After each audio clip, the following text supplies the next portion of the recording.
Hello, everybody. Welcome to In Depth.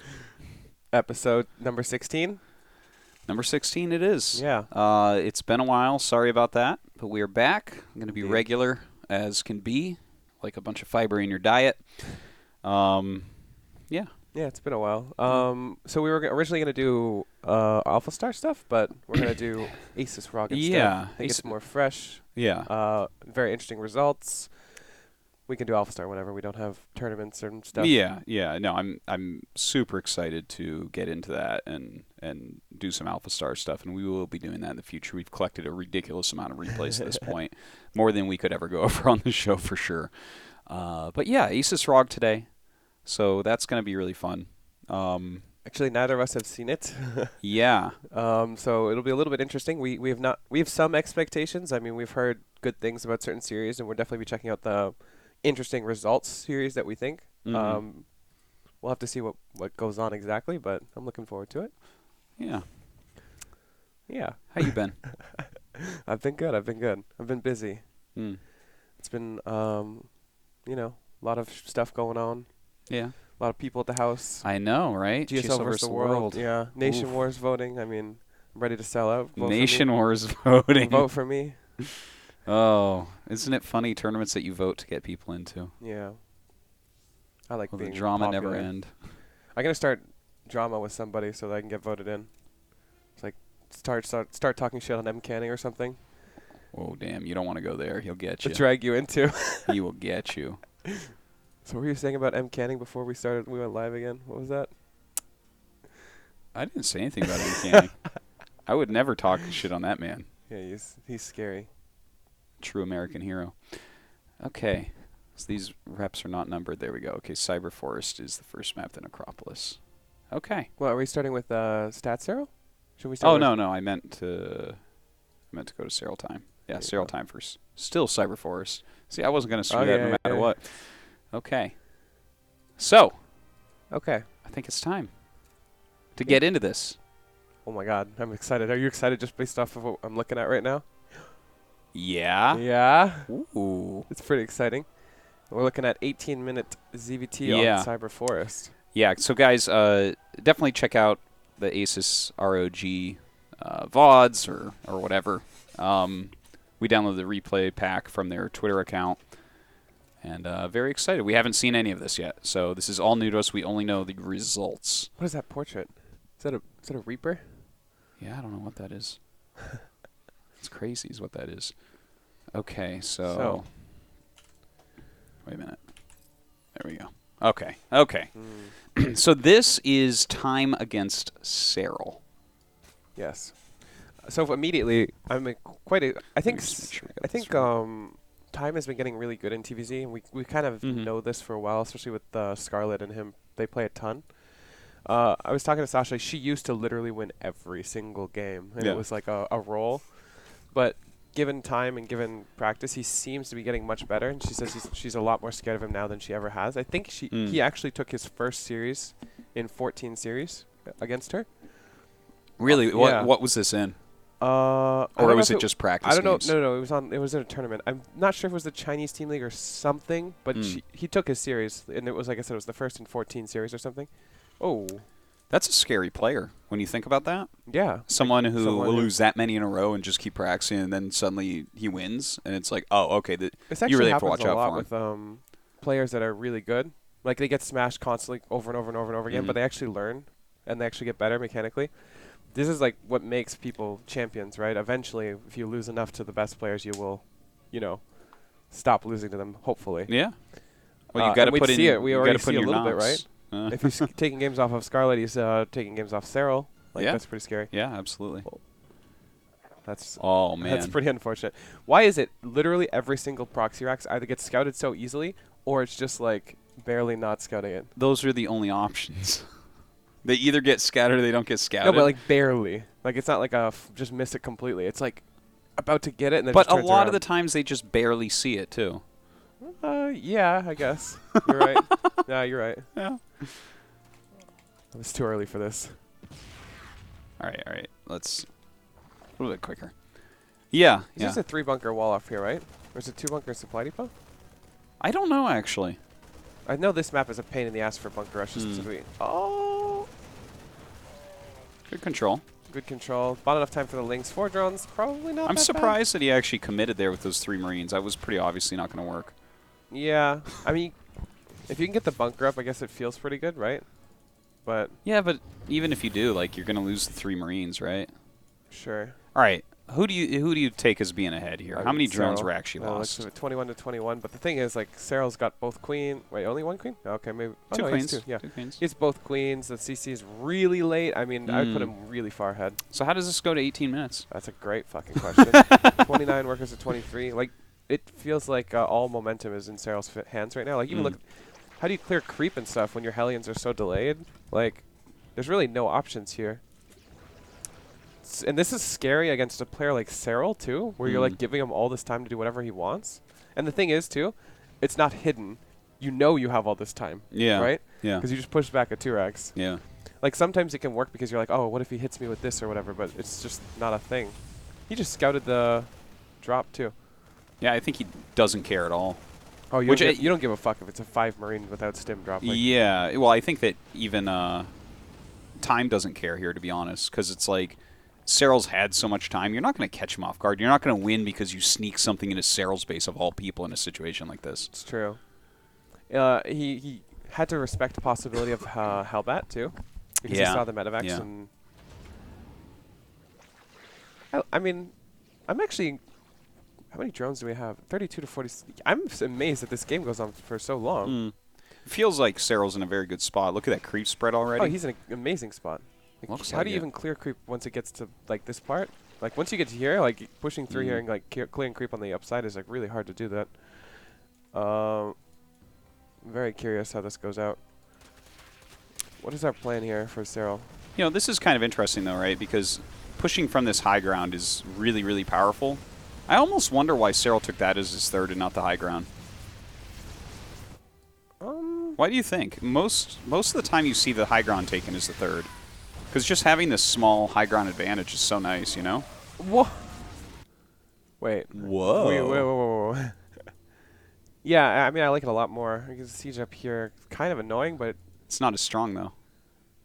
Yeah, it's not. I think both are actually fine. He just got the hatch. Yeah, what the fuck? I don't think you get the hatch at the other base at all. Not even close. Wait, we need to turn on the things. Oh, yeah. Gameplay, health bars, always. There you go. There you go. Okay. So, first off, how the hell does this do so much? He's down in supply. He has no combat shields. He has stim. 1 tank, only 1 siege tank, and 4 Hellions that aren't Hellbats. All right, let's slow it down a little bit to What watch. is this? It's basically 12 Marines and a tank? Yeah, it's not much. Or maybe 20 Marines. But still. Okay. Let's watch it. And he stimmed so much. Yeah. All right. So, I mean, he's putting a lot of damage onto the hatchery. You really think he can't just go? Like, this doesn't feel scary. It really doesn't feel as scary as he's respecting he's it right now. He's got transfusions right now, so I think it's okay how he's doing this. Here, I'm going to slow down a little bit more. Because already there's been a lot of damage put on. Feels like Serral needs to go very quickly. Like, soon. All right, let's see. No transfusion. If he's losing Banes, he would lose either way when he attacks. Yeah. You know? There's a transfusion finally. Okay. Starts to break it. He doesn't have any transfuses right now, does he? Okay, at this point, I think he already knows that this hatchery's about to die, right? Yeah. Like, this is the point where he's like, okay, I need to save the hatch. It feels like that was the mistake, though, just a second ago. All right. Watch. Okay. So he sieges up. Watch the Banes, too, because, like, we'll watch Banes die. Like, these Banes should be going in, I think, either way. Because they're dying to siege tank shots. Like, watch. Just watch. This is an inject right here, isn't it? Right? Is he injecting or is that an attack? I think it's attack. Oh, okay. Attack. Well, there is a relatively recent inject. It's only halfway done now. So he has. Did he stack? Did he put 2 injects there? Because both those had energy. Oh, did he inject a? I think yeah, I mean transfuse. That's what I mean. Which is fine, right? Okay, like that moment. The moment where the Lynx and Banes went he back. pulled them too far back. If I he agree. had kept them up here, I think the hatchery actually lives. You can just fight it too. Like you can just kill this. It's not that scary. like if there was another rally coming, it would be much scarier. Maybe. There's like a delicate balance in ZVT where knowing when to attack and knowing when to defend is like really important. But this was just mismanaged. It felt.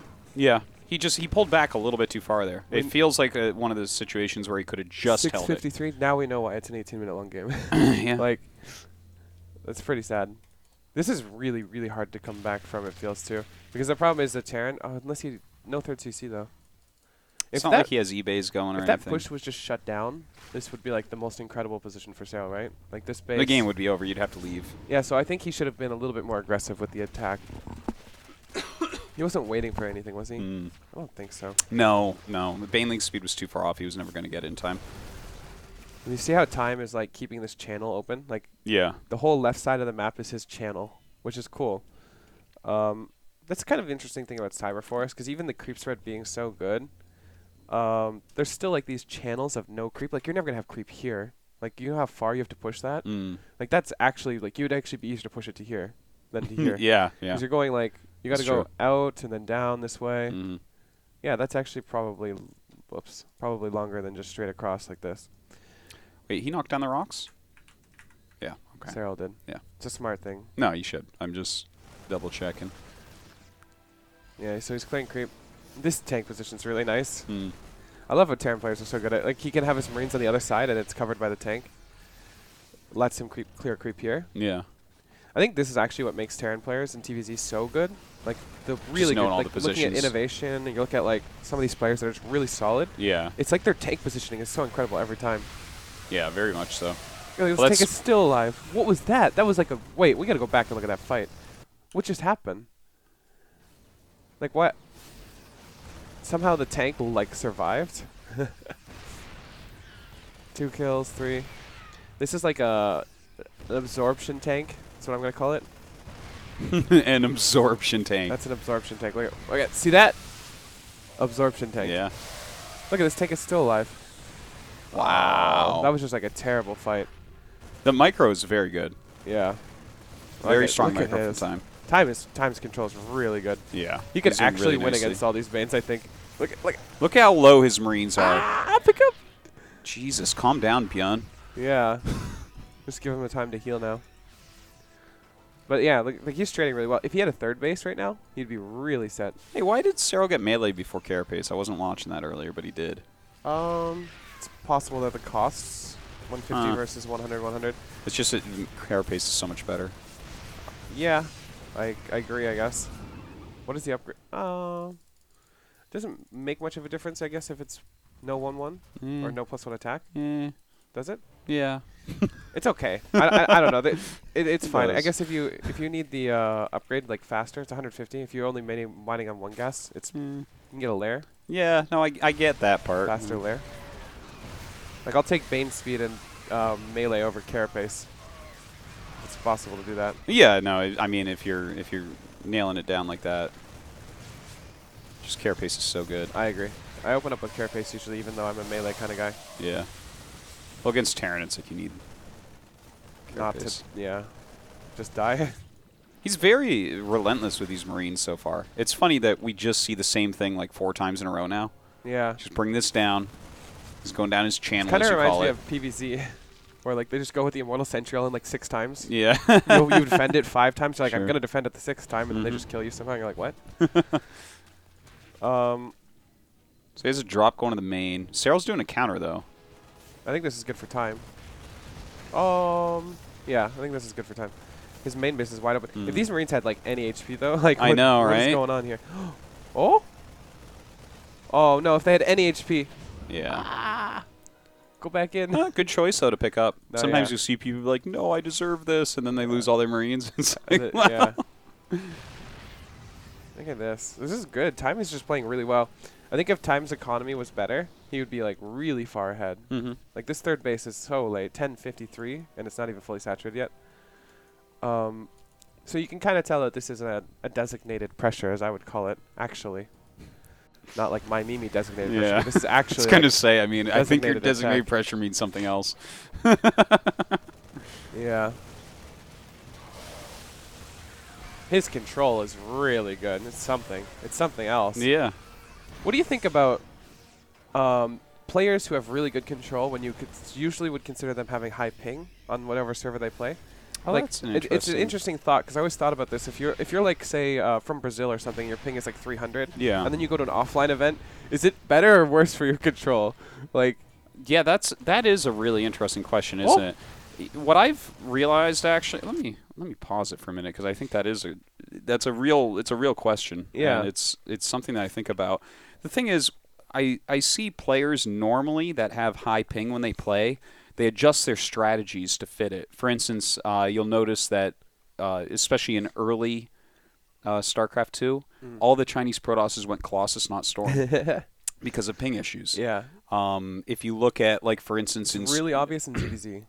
Really obvious. Yeah. Because every Yeah. Zerg player opens Ling Bane 3-hatch, but you know, when people started walling off and stuff, it was always the people with ping. Like, they would go 2-base Roach, because 2-base Roach is a million times easier to micro without ping, or with ping. Yeah. Ling Bane is so unforgiving with ping. Yeah. It's so unforgiving. Yeah. I remember there's a player named Ender. Oh, yeah, Ender, the Filipino. Yeah. From the Philippines. Yeah. Every time I played him, he would Roach wall off because he didn't want to get Bailey all in. Yeah. So I would just go 3-hatch before pool. Oh, that's funny. And it was always a Yeah. ping thing. And I would go 3-hatch before pool, and I'd just go Roaches off 3-hatch before pool, and he'd never be able to, come back from that. It always seems like players with ping issues strategically change their play completely. Like, a lot of, like, European StarCraft 1 players, because, like, they'll play in a certain way because of the ping, where it's like, oh, Right. yeah, no, I kind of do this more, like, something that's hard to micro against. Yeah. Right? I mean, great examples. Mech. We had special meme qualify for an IEM Europe once, where we're like, oh, you'll just play for fun. Oh, yeah. And he just mech'd every single Yeah. time. He got the first place in the whole thing. Yeah. He beat, like, Are You Thermal? He beat a bunch of actually good pro gamers. He was just meching. So why is Times Control so good, then? I don't know. I mean, he think spends actually some time in just Korea. practices a lot. The ping to China, or China to Korea or whatever, isn't actually insane. Like, you can still play your bio style. Yeah. I think there's a difference between, like, 300 ping and 100 ping. Like, 100 ping, you can play your Ling Bane style. You can play your whatever style. And then when you go 300, offline, you can't do anything. Yeah, 300 is when you're going Roaches and Mech. And 300 is where I wouldn't even log on. I'm like, no, I'll just do something else in my life. But actually, I mean, I don't know how much these guys ever practice on the Chinese server, but obviously there's a decent-sized Chinese team that's pretty strong. Yeah, from what I understand, the Chinese server is, like, worse than NA, though. Yeah, I bet overall it's, like, bad for ladder, but, like, if you're playing against people yeah. within your country, if he's practicing against Ayasanu or something. And all those Chinese tournaments, I think, are also held on Chinese server. Yeah. Right. All right, we can... How? I thought it was going to get more than that. Yeah. This is so good. Oh, my God. Wait, does Time lose this game? I think he wins it. He just killed the layer. It would almost be more incredible now if Time loses. Yeah. Like, we were praising Time's comeback, but now it's like Serral's comeback if Serral comes back. Look at how unrelenting Yeah. Time is. He's relentless. He's relentless. Without relent. Right. I want to think about something here for a moment. Sure.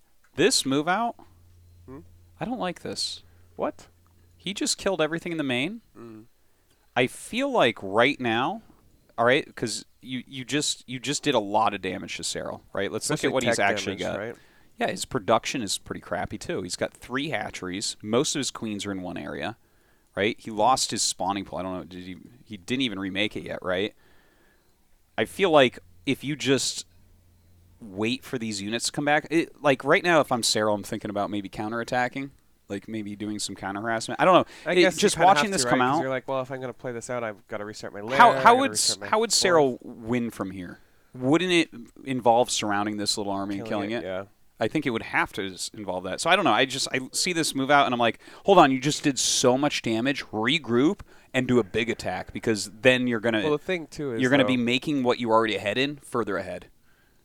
Yeah, I think it's a bit of a gamble. Maybe Time thought he could have more time, like getting his army out here, because if you can regroup this and then trade your armies, that's insane, right? Yes, like that's if you insane. train this Marine tank, and the thing is, you're going to force him to trade, because you're going to pressure this base, and if you lose that base, the game is over.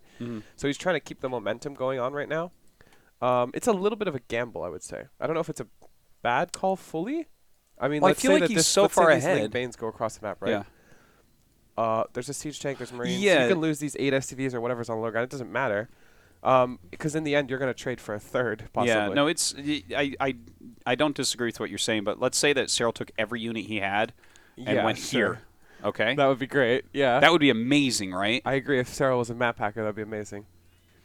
I don't think you have to be a map hacker to realize that this is the 7th time that Time has attacked down that alley. Alley, sure. And there's still no creep there. And the medevacs just went out in this direction. Here's the thing, though, too. Depending on if Time just unloads right here, now, if you go out here and, like, actually surround this, like, he's going to possibly get some queens and stuff. I don't know. Like, is it a trade? I mean, this is a very small thing, okay? But I realize that, but I don't know. I feel like when you get critical damage done, where it's like, okay, I have an ending move coming up, I feel like you should switch up how you're playing immediately and point yourself towards the safest way to get to that ending move. Yeah. I think Time is just going for it. He's going for the throat. No, I mean, he's playing super well, and I know we see that Serral's not going to intercept. And Serral's going for a counter. This is actually kind of good, though, too. He's getting ready for that possible attack.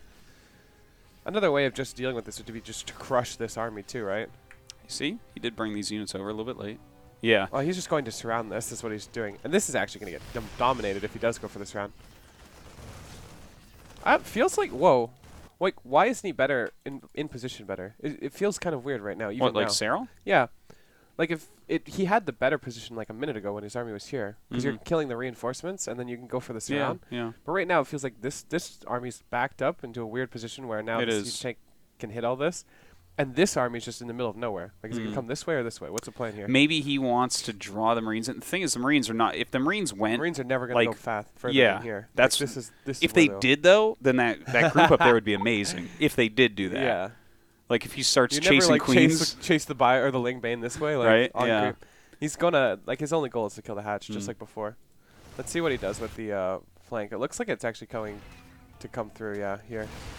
He actually just has too much, but the thing is with Time can just back up into the corner and then just pick up whatever. Look at that. Did you see that? That was sick. I want to watch that again. Here, what do we got? Is this how you do it? I'm a professional caster. How do we turn this? There we go. Oh. 1, 2, 3, 4, 5, 6, 7. 7 mainlings on the retreat. That's just cute, you know? Pretty nice. Look, now he can threaten this. This is another really annoying thing about if you're behind a Zerg. You don't really have anything to deal with this, like the possibility of drops. Like, you can't go Spire, right? You just die. Also, what the fuck are you going to drop in here, though, at the same time? Yeah, you don't need to do anything in there anymore. I think that anything going towards the main base is an overcommitment into an area that doesn't matter as much. The only thing is if the bio got here, like, it'd just be annoying as shit, like going up a ramp. Imagine we got a tank here. I feel like the only thing really of value, though, is the evolution chambers, and even those aren't of value once the carapace finishes. So I feel like this would be an overcommitment to an area that is no longer as important. That's like, true. There's not that much here anymore. Like, yeah, I get it, but if you have a huge amount of army here that's unbreakable, it's like, well, that's not a great position, to be honest. Yeah. But I want to go back to what I was saying about this attack that came over here, because how good was the trade? I thought it was great. He got he lost one tank, killed what was it, 8 banelings on the retreat, and got a few lings here and there, and I mean, it's basically free. Yeah. I don't know. What? I guess it was all right. It just didn't. It was all right. Yeah. It could have gone worse, I think. I understand, or I agree with your sentiment that it's kind of a gamble, right? Like, when you're this far ahead, you just need to keep your lead. It didn't feel like the right way to do this. It's like the amount that he just keeps doing the same thing. It's working. Yeah, but if it ain't broken, don't fix it, well, right? I mean, when you talk like that, you sound like a poker player that sucked out in the river. It's like, well, I won. It's like, well, that doesn't mean you played right. He's doing amazing. Yeah, Look at that's this. great. Like, he's just playing an incredible game. Yeah. If you took this name away, I would say it's Maru, actually. Let's think about that for a second. Did you just... Yeah, that was pretty insane. Wait, no. Is he an AI? Is this Alpha Star? That was insane. I don't know yet. I haven't watched those games. I just want to watch his camera for a minute. Okay, we got to... Hold on. We got to... Watch this split.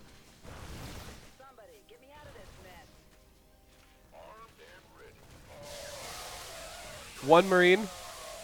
Wow. Look at that split. That was incredible. What? Wow. Not bad. Not bad. That was incredible. That was like the first time I've actually seen like a crazy split. Sometimes they just look really cool and then everything dies. Yeah. But that was like really good.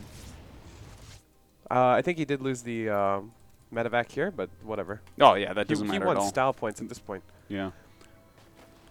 That was insane. He's playing such a great game.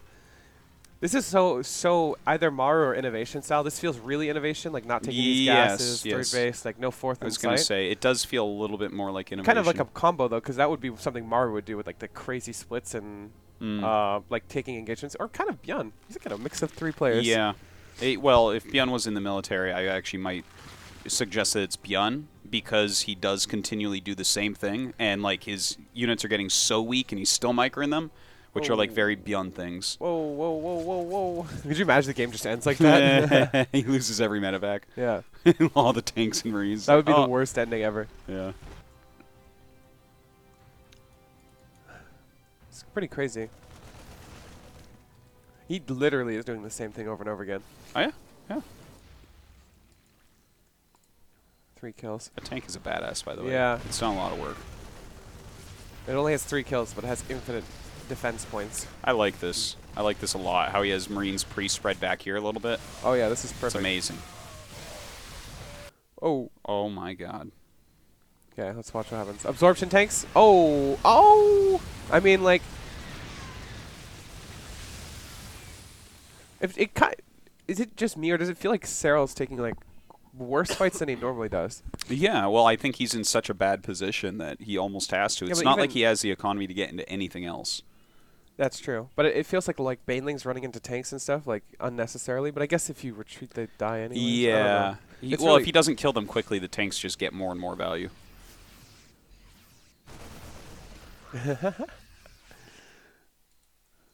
I can't believe this is not a planetary. Wait, it's... Oh, it's... There's a good reason for that. This is... Check out those Marines at the top of the ramp. Oh, okay. This is pretty crazy.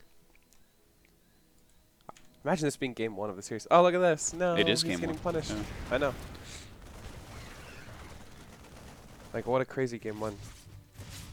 I feel like if you're Serral, though, you learn a lot about like what your opponent's plan is that it's in the series. Like, I think if we restart this game and give Serral this information from this game, he doesn't even come close, you know, to losing like this. Well, to be honest, I think if we go back to the beginning and Serral doesn't lose his third just by microing slightly better, right, this whole game might look different from there, too. He might actually win still somehow. Yeah. This goddamn legend. Oh, he's doing the no regret. Yeah. Oh, this is sick. They pressure the hive and the third. Yeah, I kind of like how he's denying the mining on the left. I hadn't really thought of that very much. That's nice. But here's the problem that I have with this, right? Because like when we were first talking about it, I was just thinking about this base, and I'm like, it's not worth it to put army up here to deny stuff here. You know, like what are you doing? You're going to kill evolution chambers, aren't doing anything. You're going to deny a little bit of gas and basically no mineral patches. That's a lot of army to give for that. The fact that he's denying this too is kind of nice. And again, I hadn't really thought of that, but this is a lot of units, and it feels like a situation where, like, what is he actually doing here? Right? What is the game plan? Is the idea here that he's eventually going to push down here and kill this stuff, and then he's going to push down here and maybe kill this, really nice, and then he's going to push up here and kill this, and then he's going to push over here? No, that's never going to happen in a trillion years. The only thing that's really nice is Serral's giving it a lot of respect for some reason. Like, if Serral was just ignoring it completely, then yeah, you would be right. But if these queens ever actually do anything... Well, he has to keep something over here, The only thing that feels really shitty is that there's no hive. There's no spire. There's no hydrogen. There's fucking barely any gas. Yeah. And we have, like, 3 fully mining bases. We should, in theory. Like, why aren't we just, you know, securing our income and going up to ghosts and going up to whatever, right? Like, he doesn't even have 3-3. 17 minutes? What is the upgrades for? It's Serral also He's doesn't. 2-2. Yeah, both are 2-2. It just feels like time isn't capitalizing on the fact that Serral has to make the units he's making. You know what I mean? Like, Well, Serral has he's to been continually trading, so there's something to be said about that when you're continually making someone make Ling Bane. Because Yeah. eventually they generally run out of steam. But I feel like after he killed the main base, Hmm. I don't feel like this has been optimal since then. Like I feel like if you get that main base dead, right? Remember the time when I was talking about the rallying units down here? If you freeze the game after he kills the main base, and you have TY sit down and play, I think this game is way over by now. Well, do you think he like immediately throws down like a Ghost Academy and a 4CC or what?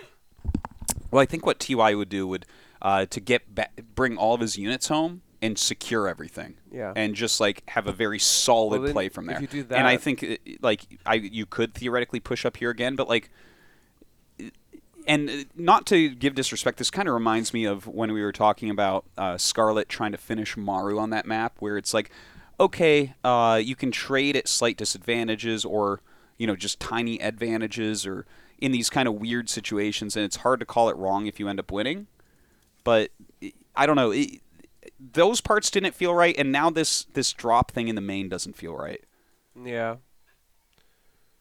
I think the problem with securing your bases and doing that stuff is Serral could explode and just like take this base, creep here, take this Well, base. I'm not suggesting that you just completely Maybe sit like at home. drops and stuff. Yeah, push creep back, hit the edges of the bases.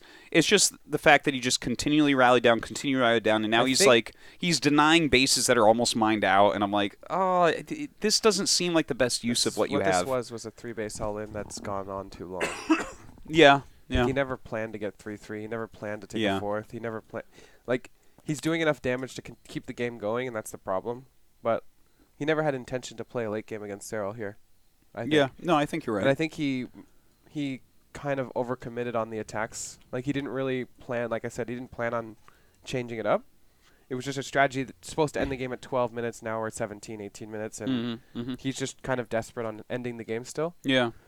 And I think a better player would take this advantage that he had, these multiple time advantages. Like, when he canceled this base. That was insane, right? Yeah. Like, we're down to 3 bases. Yeah. The third base is being pressured. Why not get 3-3? Why not get a Ghost Academy? Why not get a fourth base? Like, these are things you can slip into your play. Yeah. Whereas the continual trading, it's like, look, I think that sometimes you can execute like a tempo-based win where you're doing something like that, and it can be a very hard thing to force and a very brilliant thing to try. I don't feel like that's what I'm seeing, even though Time is playing a magnificent game. Yeah, it's an amazing game. Yeah, and so I'm not trying to take away from how well he's playing here, but yeah, I think that if you get the strongest strategic players in the world into this type of position, the game is going to look very different from what he decided to do. Like what you're saying, like, there's just nothing going on. Yeah. What are we doing? Yeah. What are we doing here? The only thing we're actually getting done is when Serral makes a mistake. Well, what we're getting done is killing all the SCVs across the map because your whole army's in his main base for some reason. Yeah. Yeah, I mean, look at the incomes. 21 workers. Yeah. Yeah, this game was just thrown away, basically. It really is. And look, what is he doing now? Okay, so he's getting... All right, that's... GGing. Yeah, that's... See, like, it felt at one point, maybe back here, that this was unlosable for Time. But yeah, I think that we had some big issues. The amount of attacks that came here after he gained a huge advantage, it's like if you punch a rock into sand, right? Do you just keep punching the sand, or should you go punch some other rocks? Right. Right? He's punching sand. Okay? He's like, well, now I got these geysers. It's like, no, he doesn't care about those geysers. Right. Now I got these non-upgrading evolution. He's not upgrading. You made sure he couldn't have a hive. So what? There's no value up here to be had, and so he's lost the game. And the fact that he played this well, and then lost this game like this was a very winnable game. Imagine he got 3-3. Like, how many Marines do you have to cut to do that? You have to cut. Like, he has 2,000 gas. What do you cut? Like, fucking 6 Marines, 7 Marines, for 3-3. Like, it's 2-2. Like 2-2 versus 3-3 is huge. It's a huge difference. It's a huge difference to upgrade advantage. He just didn't plan to play the game out. Like I said, it's just a 3-base all-in that's gone on for way too long. Yeah. And I think your assessment's right that he was just like, he might not have even realized the position that he was in at times, and that's a very hard part of the game. Yeah, He's I trying think to one time, if it just got crushed one time, we would have saw a GG. You know what I mean?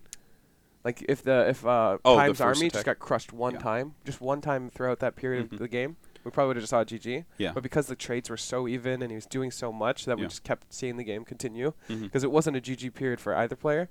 Like Serral's barely holding on, Time's doing a decent amount of damage. Yeah. It just got really weird without a 3-3 from either side. No Hive, no tech, just Ling Bang Queen. Very interesting game. It did Yeah. feel like Time could have properly taken advantage of his positions, though. Yeah. Well, that was an interesting game. I liked it. I think that your assessment really is correct, that he felt forced into this and everything. And that's one of the hardest things, is to switch gears when you find yourself in a different position than what you were in and what your focus of the game was. Especially when you practice it. You know, like if you practice this style, I bet you a lot of the games just end at 11 minutes. Oh, yeah. Oh, So, like, absolutely. once we get past 11 minutes, it's kind of out of your comfort zone already. Yeah. Well, excuse me. That's where you'll see the absolute smartest pro gamers really play better than some of the younger players that are strong mechanically and things. Like, Times Micro seemed out of control. He seemed very good at what he was doing. But again, if you put someone like TY in that position, I guarantee a victory. Maru After he too. kills the main base. Yeah, Maru, I guarantee I a would victory. never see Maru over Innovation, that, I think right? I guarantee a victory. Innovation, Yeah. I can see Innovation doing that, like doing the continued aggression, but I mean, like, it's just so unlikely that I think those players identify their advantages immediately. Yeah. Because they've played it so many times. Yeah. Also, what the hell's going on? It's a 6-minute game. Oh. Okay. I don't know why yet. Oh. Well, if it's CC? 6 minutes, Maybe, I feel like it'd Serral. be like Hellbat. That would be so sad, though. Serral just dies to a Hellbat all in. That'd be so uncharacteristic. You watch, it'll be Hellbat. I mean, I don't know what else could do it. It'd have to be 6 Hellbat. minute game that Time wins. What else can it be? Yeah, the only that's true. Unless Serral did like a Ravage Rolling or something, and it failed.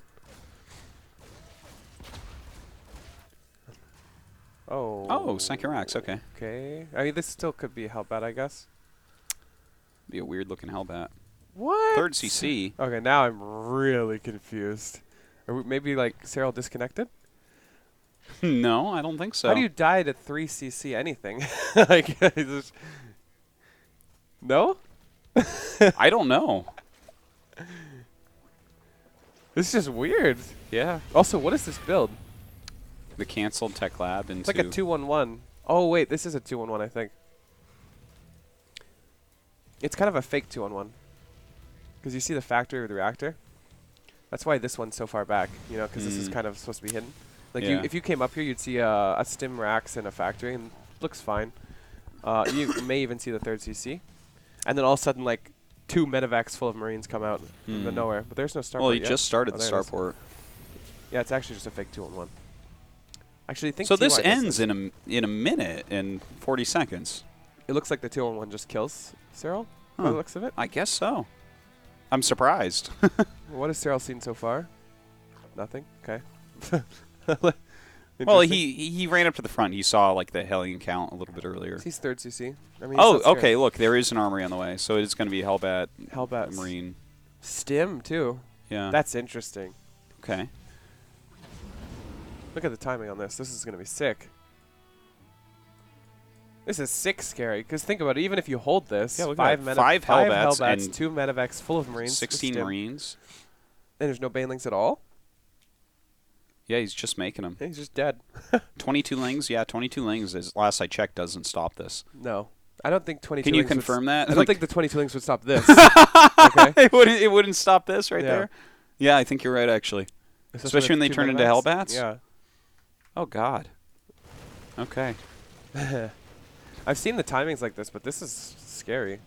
Yeah, it's really sharp. Look at that. He's actually hitting at 6. He just goes straight up, too. He's like, he knows. He smells blood in the water. Well, when you see them cancel 3 Banelings out front, do you know how often they have 3 Banelings building here And then, like, and more also Banelings? Banelings Yeah, building yeah. there? 0 times. 0 times. These are the fucking, like, oh, fuck, banelings, you know? These are the I thought I was safe still Banelings. He even has double engineering bay. This is just disgusting. That's a cool build. It's not even an all-in. Like he has. No, he has 3 command centers. He's and actually everything. a better economy this game Look than at he that, did last 54 game. SCVs. Oh yeah, he never got up to 54 last game. Yeah, this is scary. Scary good push. Wow. Wow. Just G. GG. Oh, I thought it was gonna be the single G. Single G is not BM. It is. It's an accident. It's not. I think for Serral it would be an accident. I think for most it's not. I think for most it's BM. Did Serral mess up? Honestly, I don't think so. Well, he wasn't ready for it. Yeah, but it's do you not fault like him? Like he scouts a third. Yeah. You know, he scouts pretty fine. Like the third CC and like a low power count. What could it Excuse be? me. Also, you have to respect other things. It could be like BC. It could be like a bunch of other things under the sun, and you kind of have to respect them. Yeah, he didn't scout even the tech lab on the barracks. Yeah. But yeah, I think it just caught him off guard. I can't remember like seeing that build. Have you seen that? I've seen it before, but it's not usually that crisp. It feels like that was very crisp. I know TY does it, from what I understand. Yeah, he does. Okay. Yeah. I'm trying to think. Like, I don't think we saw that build at all in GSL this year. I don't think so either. But nothing comes to my mind. Yeah. It's all been about BCs. Yeah, no, it has. So, kind of an interesting build there. Okay, so game 3, King's Cove. Yeah. What do you think of King's Cove ZVT? I think it gives us long games. It's 15 minutes, so not as long as that game 1 on Cyberforce. That doesn't normally give us long games, but Well, that game was just a long all-in. Cyberforce, King's Cove. Yeah, I like the map, to be honest. I do like it. I like the layout. Like I like the positioning of the 4th base, for instance, how it's much more easily attackable and things, and I like the ledges around it. I don't know. That's interesting. I think that we found a lot of long games here are actually pretty good games. Yeah. It can be a little bit annoying when they play like Mech or Sky Toss and take like... Well, the thing is Sky Toss is not very good anymore, but if you just like Turtle, it can be kind of annoying. Yeah, I was going to ask you to link me to some Sky Toss games that the toss actually wins. That would be great to see. Yeah, it doesn't really happen anymore, Yeah. does it? That strat's gone, man. Thank God. Did anybody really think Sky Toss was fun to watch, though? No. Yeah. Not really. Not really. How would we make Sky Toss fun to watch? Oh, you can't. No. Yeah. Carriers are just not fun, and Whoa. they're fun to use. They're never fun to watch or What? play against. Why? Is the Reaper sitting here? This is kind of ballsy, man. Even for Serral. Like Was it the Reaper blocking? We should check. Probably. We should check. This is our duty. This is why we're here. Okay. Oh, it's the SCV? All right. So block with that. Here comes the Reaper. He the sees the drone. SCV just go like, nope. Okay. Screw it. He could have lost this drone for free, though. He just really wants that 3rd up in time. Yeah. I don't blame... Oh. Do you think... Whoops. Oh. What do you think? But, okay, how bad is this? It feels like Serral now isn't playing King's Cove anymore. Yeah. You know, because King's Cove, like, the whole thing that makes King's Cove is that your 3rd is kind of free and easy. And then this is more like we're playing a very different map as Serral. So just the fact that Time moved his SCV into a certain position, I feel like Serral's given up a lot of the power of the map. Yeah. Would I it think not if this was not TVZ, it would be scarier.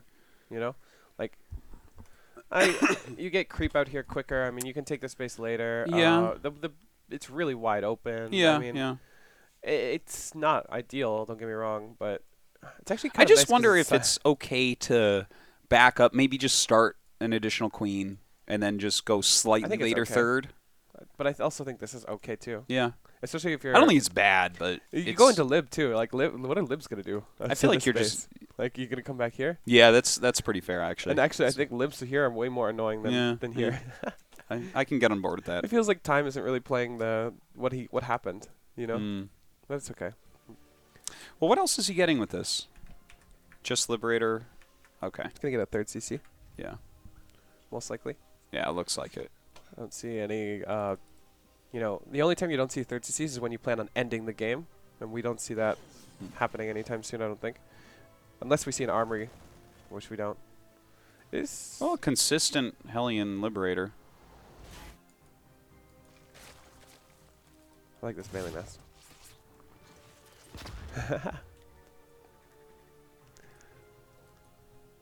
Yeah, where you going, Liberator?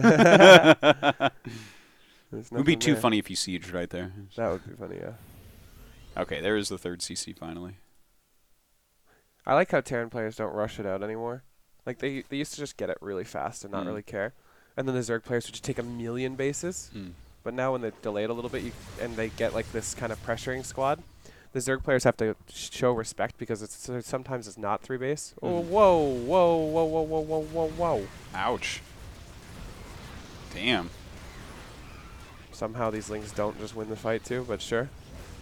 The Lings are retreating after that? Like, what? But, I mean, that was still a great trade. Yeah. What? He's going to get a drone, too. Punishment. It's punishment for playing Zerg. If I've ever seen one. Seems like Serral dealt with all that perfectly. His creep spread looks really good from here. Yeah, look at the drone count. 62 to 45. Yeah. Creep spread is... This is the nice thing. This is the only benefit, right? The plus. Definitely. And now you're taking your 4th here. Like, this is a nice 4th if you're taking this. The creep is going to cover it. Like, once this creep tumor's here, creep tumor here. I mean, like, this feels really good for Serral. Look at that. 4 creep tumors. So you're going to cover this base fully. Your 4th base is fully safe. And 67 drones. Like, this is great. It's way far out on the Look at the sides. production tab. Yeah. That is the least aggressive production tab I've ever seen. We got 1-1. We got Bane speed. We got some overlords, some hatcheries, some creep tumors. Now, if you contradict this with times production tab, that's a much more aggressive time production tab. We got barracks. That's up to no good, you know. You add in barracks, He's adding barracks. He's up to no good. He's up to no good. That's oh my suspicious. God! Did you know you have to make units to play this game correctly? I did. How is that up to no I mean, good? if you he's if you adding saw his 2 production. gateways being added on, wouldn't you say the same thing? Like, he's up to no good. Well, that's different though. Protoss is evil. Yeah, he's up to no good. Okay, we actually see a Hydra Den this game. Incredible, and an infestation pit. 24 Lings. Interesting. So this is kind of Why do you think the infestation pit is being timed out right now? just to get hive. Oh, you think that's it? Yeah. Okay. I mean, unless he goes swarm house, which would be weird. Yeah, no, I'm just. It seems just slightly early.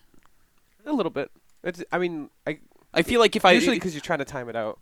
But it doesn't really matter. Yeah, but it's not really timed out for. No, you want to time it out with 3-3 usually. Yeah. Right, like 2-2, 3-3. Yeah. But at the same time, it doesn't really matter. Yeah, no, I mean it's not like that expensive a thing, and he already has a bit of an advantage. So I definitely don't have a problem with it. I just feel like if I were casting this and not pausing it the whole time, so I'd have like a better sense of the time in my head. I feel like I'd look at that and be like, wait, what? It's a little early. Yeah, just I don't know.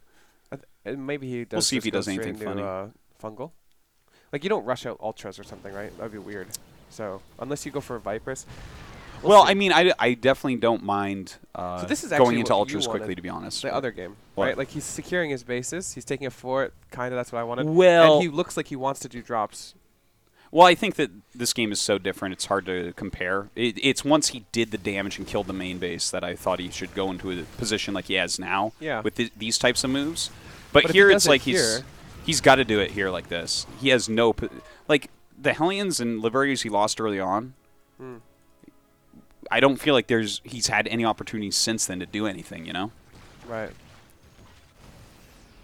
I mean, he's doing a good job. My point is, if he does anything now, then he would definitely have been able to do it the other game, right? Yeah.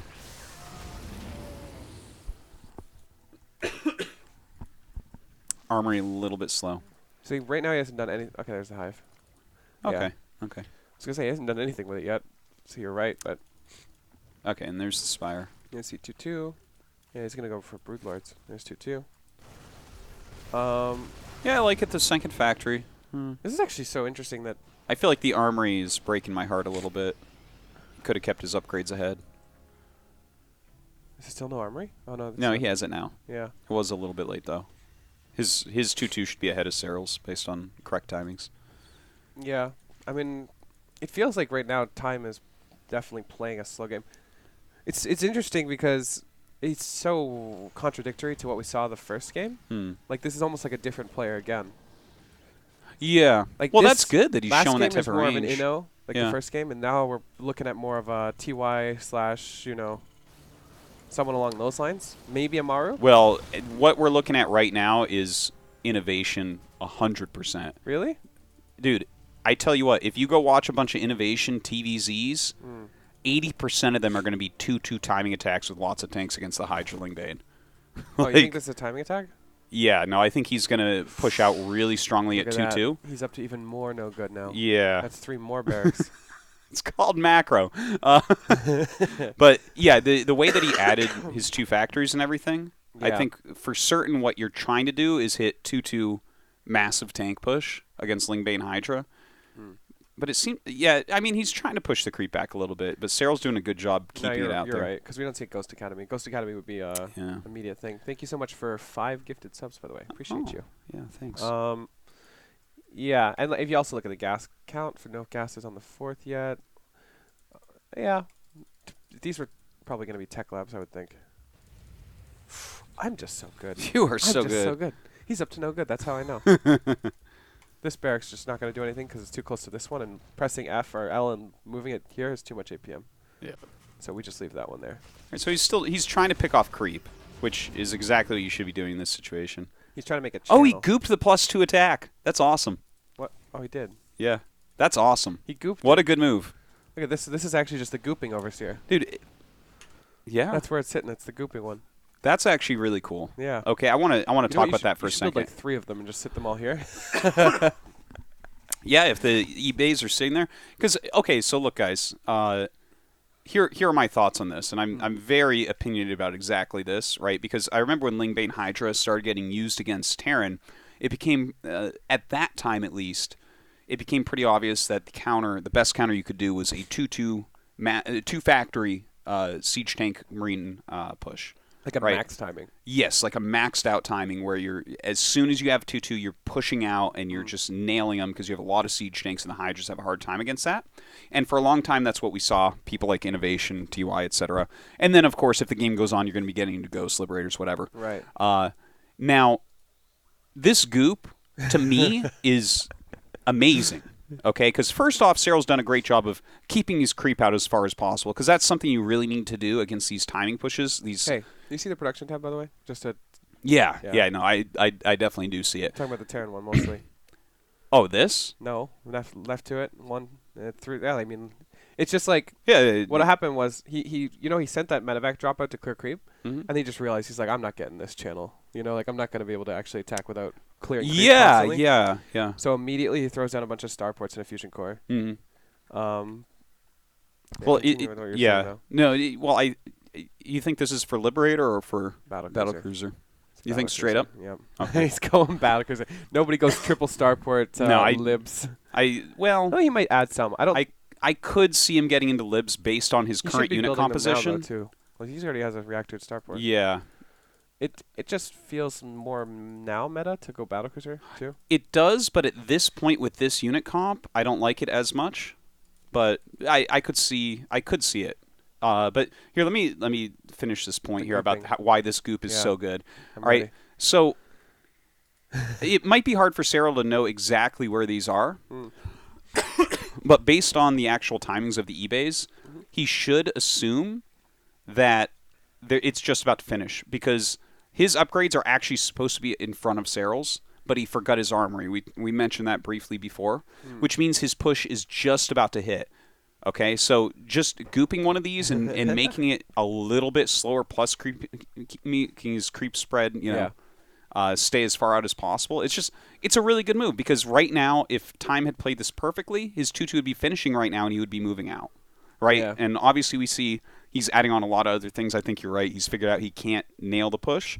Which is really good of him, by the way. Like, a lot of Terrans would be like, fuck it, I'm going for it. And then they'd hit Broodlords and they'd be like, well, that was a good game, Yeah. But Time is willing to play it out. And you need to, because he doesn't have the time to actually get there and do it. He didn't play it perfectly or anything. But anyways, how long does really this cool last move. for? Do you know? I don't know. Click on it. 21 seconds. That's a long time. I wish some Zergs would experiment. Like, I don't know if it's good or not, but experiment with more Overseers.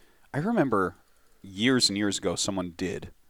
Someone made a bunch for gooping. Like, I don't know because I haven't played it and I've never seen it be played, but it's possible. Like 5 overseers with grouping abilities could be really fucking good. Mm. Like, you just be annoying as shit. Imagine battle cruisers being delayed. Like, these things take forever to build already. Yeah. And if you get, like, 5 overseers, and they're, like, light speed with the upgrade, like, they're faster than warp prisms, and warp prisms find ways to get in. Yeah. I don't see why overseers I like the couldn't do it. idea. I like the idea. Yeah. So time is not moving out anytime soon. That's for sure. Yeah, it doesn't seem like he has Wait. too much opportunity for anything. What? What are you looking at?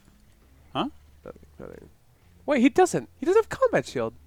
Oh my God, you're right. What? I was wondering. I didn't even. What the fuck? 10 minutes? No Yeah, combat shield? he's about to finish. Oh. Well, actually, you can do that too. You can line it up with your push. A 2 to 11-minute combat shield timing? Yeah. It's fine. Yeah, It's not like they're going to attack into you. You're going siege tanks. I mean. I guess. You think he did it on purpose? I can't imagine that one. No, I don't think he did it on Yeah. purpose, but I think it doesn't matter, though. Okay, so Sitting is 2-2. Yeah. Redort's coming 204 out. supply. Phew. That's cheating. That's cheating. That's cheating. Why does he have so many overlords? I guess because he's losing some. The Liberators. The Liberator range. I still feel like, actually, you're right. It's actually going to be Libs. Yeah. Vikings. The BCs didn't feel quite right from here. Is this going to be Vikings too? All right, let's look at this push coming up. Oh, no. I really, really hate it when Zerg players attack into Terrans. Like, I love doing it myself, but it's so stupid. I feel like an idiot every single time. Because as soon as the bio, or not the bio, but the ground army is cleared, the Broodlords just die. Yeah. They just fucking die. They That's true. disappear. Pretend they don't even exist after the ground army is gone. Queens are the slowest, clunkiest things ever. This is like, once you're off this, your queens are dead. I don't care who you are. Yeah, yeah. Like, they just die. The Banelings are stuck behind it. Like, it just feels really bad. Look at this. Like, the Vikings can just shoot and back up. Like, sure, you've got transfuses, but it just feels really bad. Nice yoinks. And so far, it's doing okay. It's just a good way to Yeah, lose, I mean, though. he is doing a little bit, but then as he comes off creep, it's like, how much further are we going to get? Yeah. Let's see. I mean, It's possible I'm being a little too critical, but it just feels like it's a good way to lose an advantage that you had. He's actually doing a pretty good job. This is doing a lot better than I thought it would. 159 to 192. He does have a bigger army. don't forget, this wasn't max Zerg. This was 204 Zerg. 204 is there. That force supply. Oh, look at these queens. They're so far off creep now. Look at this. So this is what I was talking about before. It gets kind of scary for Zerg. He's like blocking himself, and Yeah. he's off of creep. Is this 3/3 bio? It's not. It does a lot. quite. It's a lot. He does. I think we got to call that a good push. Yeah, as long as he retreats now, I think He it's lost okay. 18 drones during that. What the hell? What? Something happened. Maybe Lib? Yeah, it must be. Oh, Oh. no. It's a big drop. I'm a great observer, guys. Mapu, you are not. He doesn't have a +2 or Oops. +3 attack. Doesn't even need it. All right, so he is going mass libs at this point. Yeah. Does it not feel a little weird to you that Serral's going so aggressively? Like, so aggro? Like, he's got no bank All anymore. right, let's take a look. He- 68 drones. Well, he just He lost a 15 now. base, Hmm. and, like, we're still pushing. This is another reason why it's kind of bad to do this, because you need all your support with your army in general. Hmm. Maybe he leaves a couple banes at home, but if he looks away from this army, like, this army you need to be paying attention to, crucially, especially with your queens, because your queens block your army and you need to transfuse. So it gets really clunky when your queens are blocking your banes and your hydras. Yeah. You kind of have to babysit this army quite a bit as a Zerg. Yeah, it seems it is hard to push with an army like this. There's no question. And yeah, I don't know. It just feels weird to me, a little weird. I don't think it's necessarily a wrong call, but it doesn't feel like as safe of a win. You know, like when you're ahead, get more ahead. It feels like more of a like, I'm going to go for it, and if I lose this fight, I lose the game almost. Yeah, I kind of Especially know if they're what you losing a mean. base. I kind of know what you mean. Well, I feel like there's actually still a lot more exploration to do in late game ZVT. Yeah, I agree. I think that late game ZVP is really well mapped, and I don't think that there's a whole lot more that we're going to uncover in the current balance. for how to, excuse me, correctly finish someone off. It seems very straightforward. Yeah. But in this matchup, I think that there's still a lot of questions about it, and I think a lot of that has to do with Terrans are still really improving at it. So, yeah, it seems a little bit weird. I mean, remember the we attack. watched Scarlet versus Maru, and we were very obvious, like that was just a bad call to be aggressive there. When we, Yes, yes, and it's one of those. But that's the one that we talked a lot about. Where if you have the advantage, is this okay? Because really, at the end of the day, it's whether you won or lost the game. Right. But there are situations where trading inefficiently to win a game is the right move. Sure. Those are hard to figure out. But yeah. Anyways, it is a good question. All right, let's see how this goes.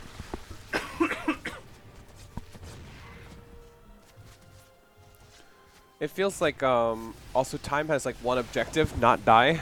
You know, like it kind of is nice as a Terran player because you're just like all I have to do is hold and I'm in a good spot, or I'm okay, I'm not dead. But even now, like it's 4 Broodlords and mostly Lingbane Hydra, again, and Queens. Like this army is just better. Like I would take this army over this army any day as long as he takes a good fight. Like, the fight is the important thing here. Now we're adding libs, and we're really well spread. Like, he's going to fight. Wow, that's a ramp. very big commitment right there. It's a very big commitment. I'm a little bit surprised. It just feels like he's been doing this for a while now, though. Like, perhaps he got a little bit confident from the original fights, but now look at the armies. Like, there's basically nothing here. It's 5 Broodlords. That's it. The Queens are all dead. The banks are pretty much gone. The Terran players have bigger supply. There's mules are going to really, really help them here. These mules are just going to be translated into marine tank or marine whatever, marine marauder ghost. Now there's no aggression for Serral. He's lost his big units, and time has the window to get ghosts now. Yeah, his ghosts are popping out. Yeah, that production tab I don't like for Serral too much now. You know, I think that a better question here might be, okay, the first push that he did, the first push did well, right? Yeah. It was a pretty good push. It did some decent damage. Sure. The second push, I think he might have felt he had to do it because of how much damage he took at home, where he lost his natural and 15 drones. Possibly. Would you still consider that a good push, considering that he lost his natural? Well, I think he realized that he could do the damage, and yeah, time did damage at the same time, but yeah, I think it was still a pretty good push. Like, also, like, once your army's here, I think you can make committed. Yeah, like the time it takes this army to go all the way back here with Broodlords, it's basically just, you know, it's basically like tower defense. Like, this is not going anywhere. You're either going this way or nowhere. To mention that previous push, the first push again, because you just asked, and I find this really interesting. Based on the damage he took, is it still a good push? I think, like, God, this is really hard to to articulate. Right? Yeah, to say this correctly. This idea that I have right here, it's like I think that you can make a choice.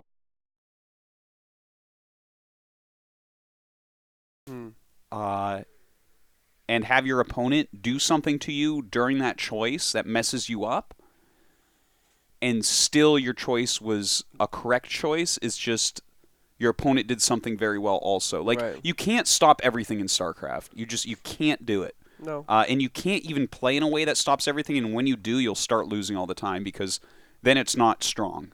There have to be holes, and just because time found a hole, I don't think that makes the push Serral did necessarily bad. Right. I mean, there's lots of times where you take the percentage correct call too.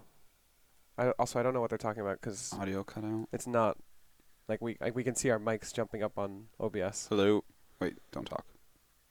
It should still be there. Yeah. So if it cut out, it's Twitch, not us. You can make the tell me if it did cut for sing it. Audio seems fine. They're memeing on us. Oh, cut out for 5 seconds. Okay, so So what I was saying was like what we were talking about was the first push, because that seems to be what really decided everything. Because the first push that Serral did a lot of damage, but he actually took a lot of counter damage.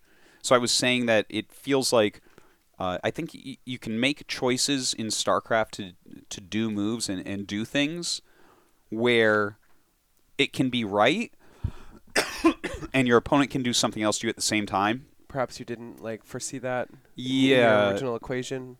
Yeah, and obviously you want to be able to foresee that, and maybe his push was wrong in some ways because he didn't leave 5 units at home or something. Or like two spines or whatever, right? Yeah, and maybe there's some other ways that he can fix that hole, but do we just because he took that damage, do we turn it into a bad call, the attack? Because you can't always defend everything, and like things are going to go wrong. It's StarCraft. This is what it is. So yeah, that was kind of what we were talking about there. I think. I mean, I agree with you. Obviously, as a StarCraft player, you have to make these calls even if you can't foresee everything. Otherwise, we would never play a StarCraft game.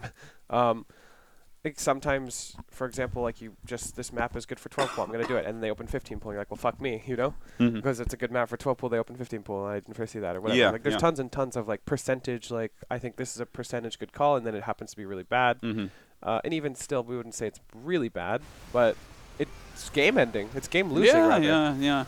So, yeah, that's a hard one. Yeah. That's because, this is another really scary thing, by the way. If you lose your Broodlords, like, they just jump on you because you can never remake them. Yeah. They take so long, and Corruptors are so useless until you get them. They're a unit that needs, like, a death ball composition. They don't fight alone well. Two Gs in a row. The single G. And it was second time this happened. Twice, guys? But he fixed it last time. He didn't fix it this time. So what does that mean? What does that mean? So they need to make me the interviewer at these events, and all I do is ask about the GGs at the end. Yeah, like that was only one G there. They're like, why do you always interview the loser? I always wish they did loser interviews. Just kick them while they're down, you know. What's the next map? Sorry, let me check. Okay. So yeah, I think that it's such an interesting thing. Very late game ZVT.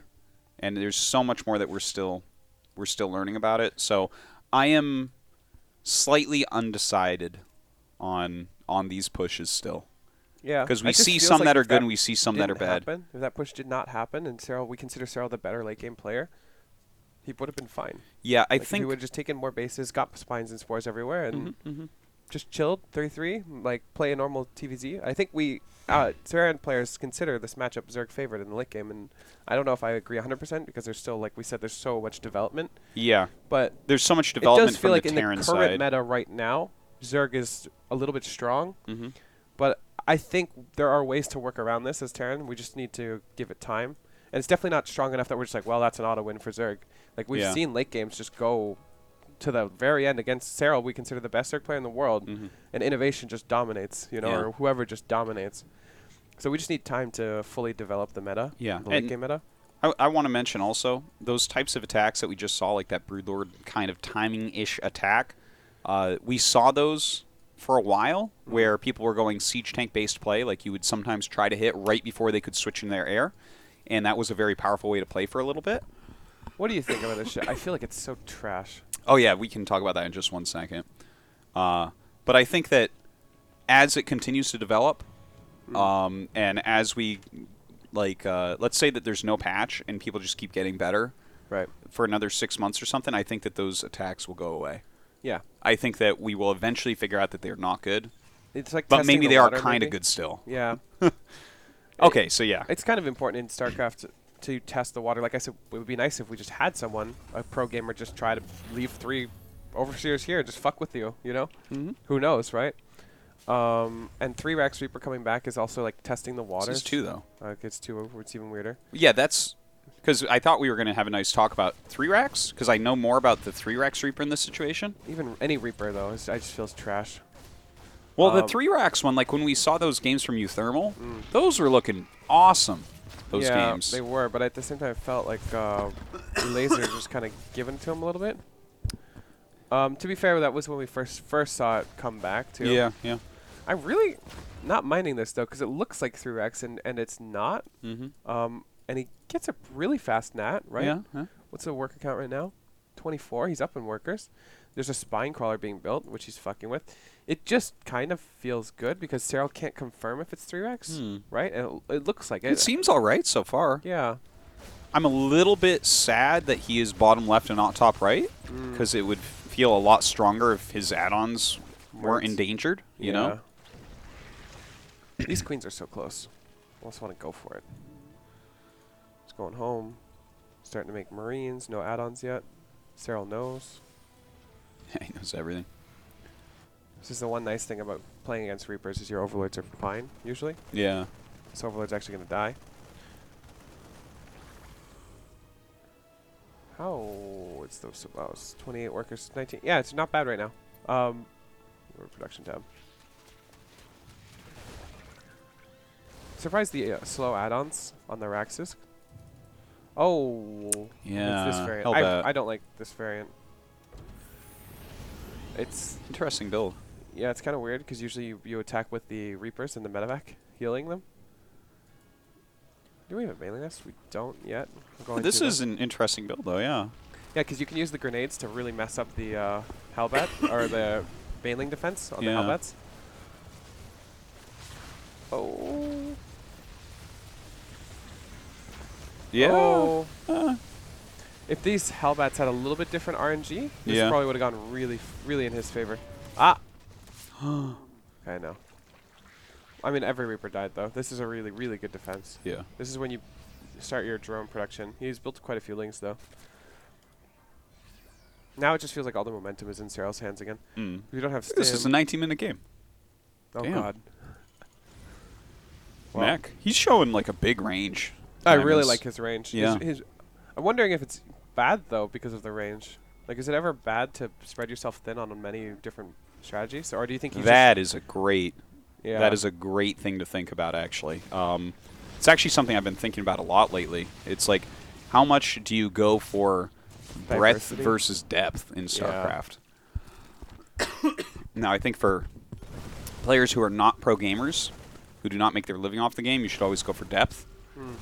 That seems pretty obvious because you can always add breadth very quickly if you have a lot of depth.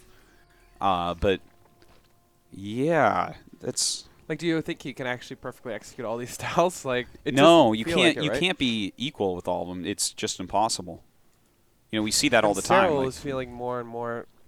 Well, to be fair, we do see some diversity, but in general, Serral's like setup of like getting creep and taking base as many queens and 4th base, 5th base. Like that's kind of the race, though, too. Right? It is the kind of the race. Terran actually almost has a harder time with this, right? Because you know, mech and bio play so differently.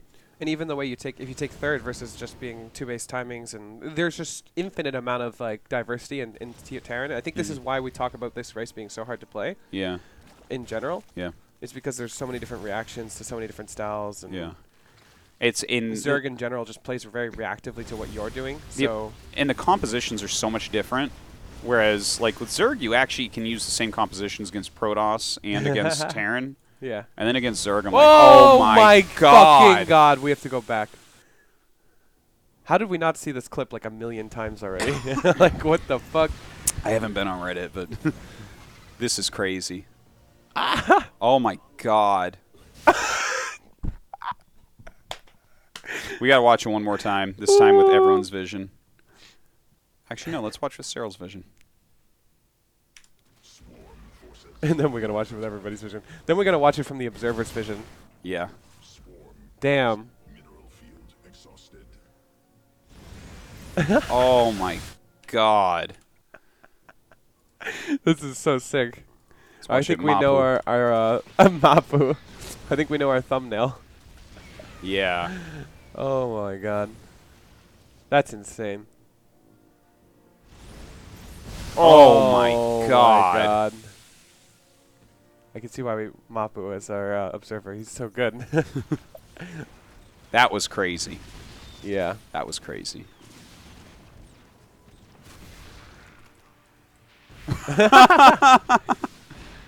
Okay. Well, that was crazy. I wonder if the game is just different if that doesn't happen. Because even now, it doesn't feel terrible for time. Yeah, no, it seems okay. And that was like basically the best thing that could ever happen. for Serral. Yeah. Could you imagine if that just changed the entire series? Well, like, I in feel like theory, we've seen if several things this now. wins the game, right? That's 3-2, right? For time, or 3-1? 3-2? Yeah, it would be 3-1. Yeah. Serral won game 1, which Time definitely had opportunities to win, and then Time won the next 2 games. Yeah, it'd be 3-1. It almost feels like this could have. Well, we haven't seen the rest of this game, but if it remains really close and he barely loses, and it's a 19-minute game, so that could be. It's like getting close to a 4-0, which actually even A 4-0. Yeah, you know what I mean. Yeah, I agree. That almost speaks even higher of Serral. Yeah. Right? No, it's true. That he was supposed to lose the games, then he didn't. It's like, oh damn, you're like that's another level. I think if this was a different player, like we would have saw 4-0. By the way, look at this unit composition right now. He's added these infestors in quite quickly. You don't see this that often against mech, actually. Well, we do against mobile mech specifically. But the thing is, it's actually not. It's kind of a mobile mech, but we're starting out on tanks. You're talking battle mech? Yeah, battle mech, whatever. I feel like we don't even really see it against battle mech, to be honest. We see it for Serral, though. When you think about Serral versus mech, we see him fungal biling a lot. Like even fungal biling battle cruisers. Like this is I definitely remember the fungal bile on battle cruisers, but against specifically like battle mech, like the Korean Zergs definitely don't do it. No, the Korean Zergs don't. I think we actually did. Did we do Serral versus Gumiho or something like that? And he did this fungal bile mech. Well, no, he did it. He did it against. Well, it was like a slight battle mech, but it was BC. Wasn't it mobile mech in the beginning? I don't remember. Mobile. Stop calling it mobile mech. Battle mech. Whatever the fuck you want to call it, I don't care. Mobile mech. It's mobile and it's mech. Oh my god. Why do you want to call it battle mech? Because you're looking for little battles the entire time. Why do you want to call it mobile mech? Because it moves. Look, it's mobile Zerg. You see those Zerglings going across the map? It's mobile not the Zerg. Same thing. Look at this. Oh my god, those units are moving mobile Zerg. No, it's not mobile. That's crazy. What do you call it? Ravager, Bling Bane? Yeah, Bane Ravager. I don't know. Okay, let's call it Cyclone Hellion then. No, it's Battle Mech. What are you talking about, Cyclone Hellion? Zerg's looking for battles too. We call it Battle Zerg. He's not. If he was looking for battles, I'd let you do that. But he's not looking for battles. Well, he's looking to catch him. Wait. Wasn't it Battle Bio then? What? When we saw the Marine tank attacks? No. That was Battle Bio. No, that's Marine tank. Oh my god. But he was looking to fight. You just don't even know. That's crazy. So what is this? This isn't Battle Mech. This is this is just mech, dude. We're just looking at mech, okay? But this isn't just mech. Mech is just like tanks and Thors and stuff. What are you talking about? There's too many cyclones. No, there's a bunch of tanks in there. It's mech, okay? Okay. I think I get it now. Wait. If these turn into Hellbats, is it still mech? Yes. But then they're bio units. That's true, they are. So then it's biomech. StarCraft 2, no, it's not biomech. It's not biomech. They can be healed by medevacs. It's the only thing that makes them bio. Okay, whoa. This fight feels really, really haphazard for the Terran. Well, he screwed up his pathing there like the worst I've ever seen. Yeah. All right, let's just watch this right here. I don't even know how this happened. Watch. I don't think. Look at that. What is this? Okay, so he scanned something. Did he see the army or something that made him think that he could just do this? All right, let's jump back and watch his vision. Because he scans. It's like he's looking for the army to see if he can do this. Oh, he's scanning the clear creep. Okay. He sees the army. He knows where the army is. Sees it retreating this way. Okay, perhaps. Oh, did you see where he clicked? Huge misclick. Huge misclick there. Oh my god. Yeah. So there was like Hellions back here. Some shit. That was nice brutal. Fungals. What? That was surprisingly good considering all things considered. Huge misclicks and everything. He's losing a ton of stuff. Serral is losing so much units. But he's going to kill everything. This is such a scrappy fight for mech. Usually the fights go really one-sided either way. Look at the fight. What kind of mech game goes down to this? This is so crazy. Yeah. Is it not crazy? I think that's the closest mech versus Zerg army like trade that's that even. I don't think I've ever seen an even trade like that. Well, this would have been incredibly time favored if he hadn't misclicked. He clicked his entire army right there. Do you think he was meant to do it up here? Yeah, he was trying to click it back because it like walked down here, right? He saw the army coming. So if the army's coming down here to meet you, you don't just sit right here. That's not where you want it. You just want to go back up the hill, because when you're actually in the area where Zerg's getting ready to engage you, if you just take it a little bit slower and push down, you slaughter. Right. But like that misclick, I think, was actually more important than the Bane flank down here. I agree. That misclick was just, it destroyed him. Like he would have wrecked that army. Sure. I agree. I mean, if the Remax wasn't so powerful, I think this would still be a pretty good game. It feels like the Storm hosts are a little late. Yeah, the Storm hosts feel a little bit weird here. A little bit. I think it's not a bad call because he switched from mobile mech. Battle mech, I mean. Battle mech, I mean. I'm just kidding. He switched from battle mech to regular mech, so Storm host not bad call, I guess. You don't really want to be sticking on the Ravagerling Infestor against like heavy tank because they all need to be in range of the siege tanks to do anything. Now I think if you're a Terran player, you actually just sit. Like you know. Well, you have to right now, yeah. He's building Cyclones again. Some people do that. Does this feel weird? This is like his third mech switch. Could it have to do, like, maybe he just wants to be mobile. And, because think about this, right? You basically traded with the actual army and there's a bunch of Storm hosts around. This might be a type of situation where he wants to make like a little group and then run around and snipe stuff, you know? I've seen people do that with mech occasionally. I mean, it just feels really weird. I think it is. It's almost like he's trying to catch him Cyclone off guard doesn't feel like times. a late game unit. It just scales so poorly. Yeah, it does. It feels like once you get the Lingbane Hydra anything like army comp that you can just like run banelings into them, it feels really bad. Yeah. Like I'm not scared at all for Serral, and Serral doesn't even know that there's Cyclones being out. Also, we have so many tanks already. Like, I don't know. Feels weird. I like It doesn't Thors. even have many factories. Actually, I like Thors a lot. Thors feel good, but once you get Vipers, then they kind of get useless. I don't know. I just like Thors because they're so tanky. It's way better than a Cyclone. I like them earlier on at this stage of the game. I don't know. If you hit like a max timing with Thors, it's really nice, I think. Yeah, definitely agree. Like the initial timing, Yeah. they're super good. Like if this timing was Thors and Cyclones instead of But a lot of Thors times, tank, a lot of times when that happens, it's because they went Spire. Yeah. So it's like I think you wouldn't ever make them otherwise. Sure. Or unless you wanted to do, for instance, the old Gumiho. Like imagine double being Thor yoinked, drop. a Thor being yoinked into here. It's not actually that bad. Yeah. Assuming you have tank support. I don't know. 65 workers. It feels like Time could use more workers in all of his games. Yeah. Too. Yeah. He plays. His play is a little bit like Beyond when you think about it. Yeah. In some of these ways, his micros become very good. He stays very aggressive. Sometimes to his detriment. Sometimes making him look like a genius. His SCV counts aren't all that good. Yeah.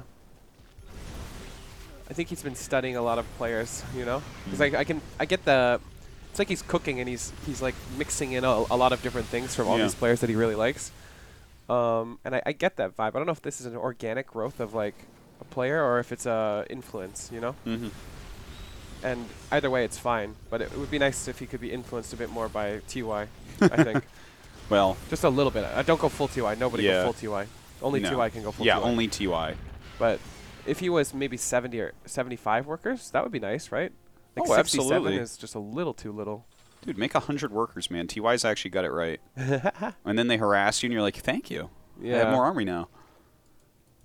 He's never had the real Banshee count either to be really scary. Like if this was 7 He Banshees. did at the beginning of the first battle, First or fight, the big battle. He had 6 or 7 there. Once you get 7, you can actually just kill Spores. Doesn't matter anymore. Force the Zerg army. Look at how many Vipers this is. Yeah. Is there such thing as too many Vipers? 9? 9 is probably not too many, but...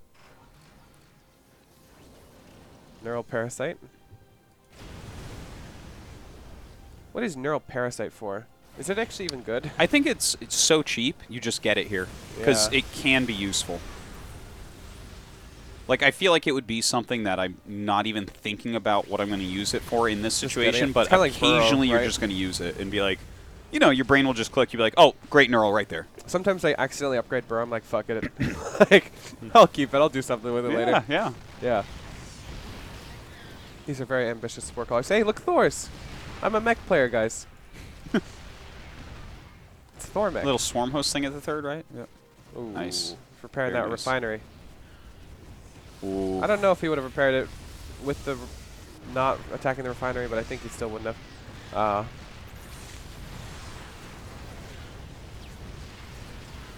so many Vipers. He could actually just blinding cloud this forever if he wanted to. Feels that way. Surprised he doesn't if use he them killed no more. this. Okay, didn't. That would have been so annoying if he actually killed that. Mm.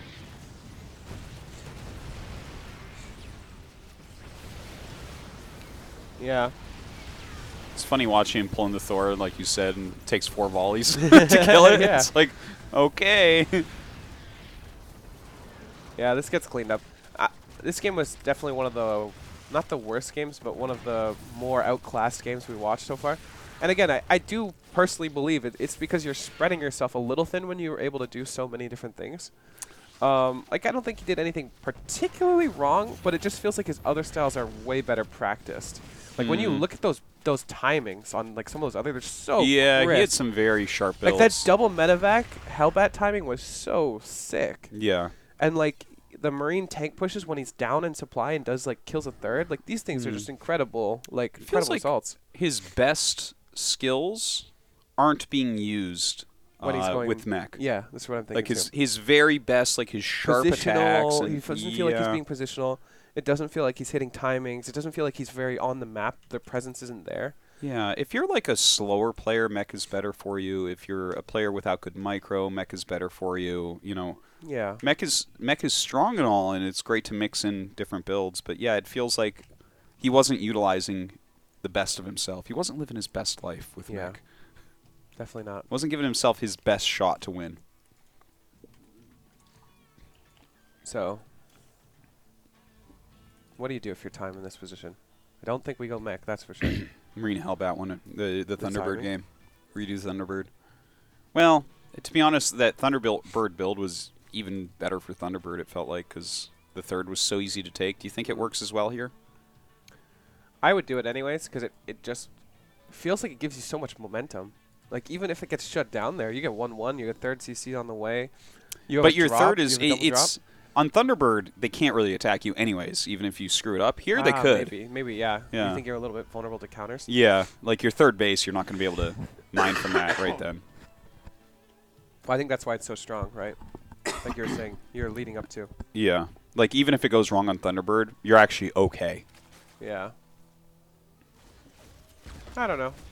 Well, I guess we'll see what he thinks he should do. Yeah, we certainly will see that. Yeah. He's just playing for his tournament life right here. Indeed his. Too bad we know what happens. He gets punished. Is that a second factory? Oh. What am I watching? No. This is when you throw it in the army and just go like 20 Hellbats. Have you ever seen that? I've shot double reactor Hellbat before. Don't think. I mean, I've seen it back in Heart of the Storm when Hellbats couldn't die to anything and beat everything the whole game. But this is looking like mobile mech.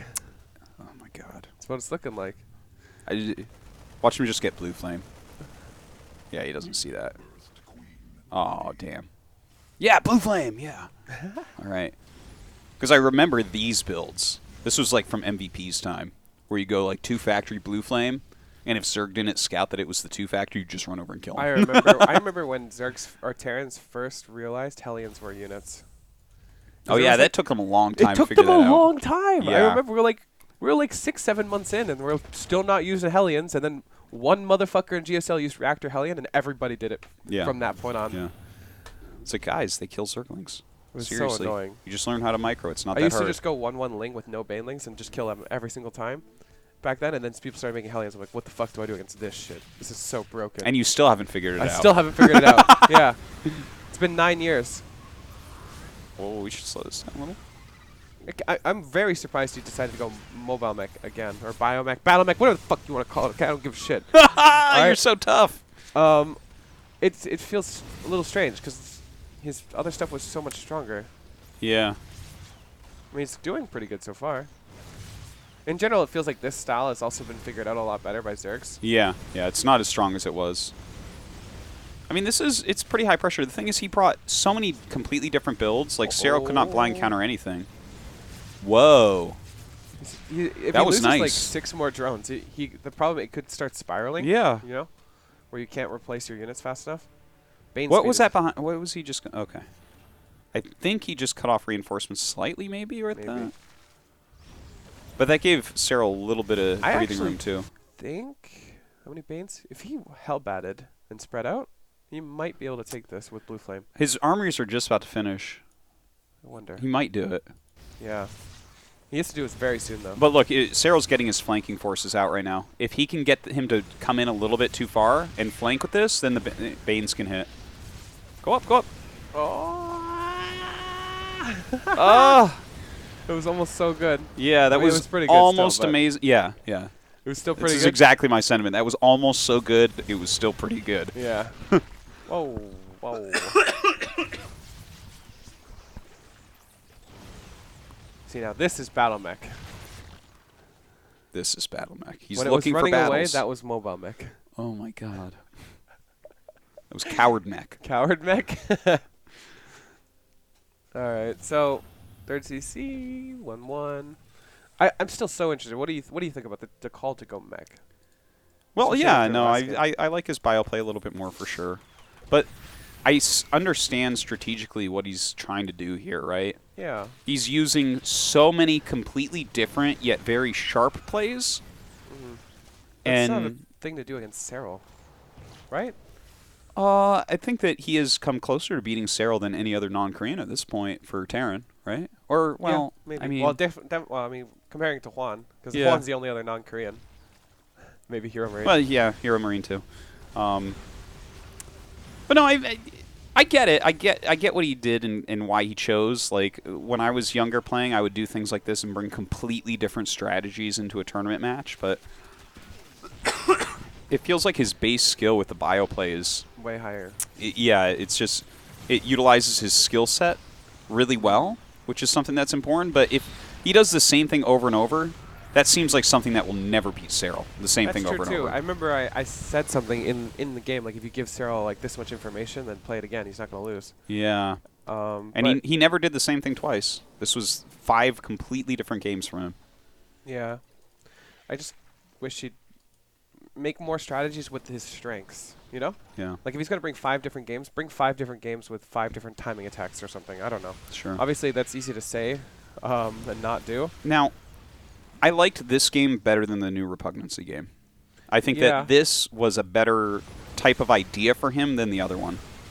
It feels like this game he had more of a plan than last game. Last game it kind of just... Last game was just kind of macro mech, you know? Yeah, it just fell into Whereas place. this was like, okay, this was actually an aggressive Trying to battle hit mech timing. opener into, you know.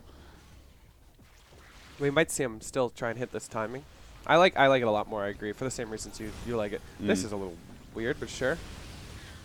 We just siege up our tanks in a big ball. I don't think we normally do that against... It actually worked, though. It does, yeah. You got him to chase him. This is... I don't like this at all, though. Like, it just feels like he had a pretty big army and a pretty big, like, plan, and then his battle mech is up front, and his normal mech is behind and not doing anything. Yeah. And it's in a big ball as well. Yeah, the Biles are doing pretty well. It's like no planning going on. I guess a part of this problem as well is that this entire time, time is only doing one thing, which is the frontal push. And you can't just do one thing in StarCraft 2 unless you've got them already. You know what I mean? Or it's like, for instance, if it's one of these crazy immortal pushes, yeah, okay, do that one thing because you're going to kill. But maybe he thinks that this is like what this was, but I feel like he didn't give himself, like, even if you spread out 2 Hellions and send them over here or something, right? Like, do anything in addition to what you're doing. Take his attention off something. Because Serral has his full attention, so he's like holding it and he's counterattacking. Even this kind of feels just like, if this is your only thing you're paying attention to, it doesn't feel like he's doing a good job. Yeah, not good enough, considering it's the only thing he's doing. Like, we're just bleeding tanks away. Yeah. Just losing SCVs at home. I mean, like, these games just feel way worse than the bio games. Like, when you look at the bio games, it's like, this is incredible, you know? Like, he's just doing everything right. He's hitting multiple places at the same time. His control is impeccable. His macro's great. And when you watch these games, it's like, well, you could do that better. You could do this better. Like, yeah. There's a lot less of that with Serral, or with Time, rather, and when he plays his bio games. It's really good, though. Yeah. Really good a series. lot of time. That was more than half the episode. Oh, God. We'll have to go a little bit quicker. Well, don't worry. This game's 3 minutes, 51 seconds, so. 12 pool? You think Serral would be the madman? Well, I heard it's good against everything, so It's terrible. could be. Well, it's not Jumping 12. into stats against Serral now. What do you think of proxy 4 gate? Is it trash? What do you think of proxy 4 gate? Is it just trash? Wait. Like, what do you even mean proxy Like for? pylon 4 gateways. Yeah, it's trash. Why? Zealots are so good. Are they? Yeah. No, Just put them in here. it's trash. Pylon, gate. It's a game that it's something that you can win some games on the ladder with. If that's what you're going for, yeah, do it. Okay, so nice. Why not? I actually like doing this too when my natural is here because it feels really annoying to take the space and not have some kind of defense. And when you go for an aggressive ling attack, usually you maintain a decent amount of ling count, and you also force the adept home. Like the adept can't just come out here and harass my drones while they walk by. That's true.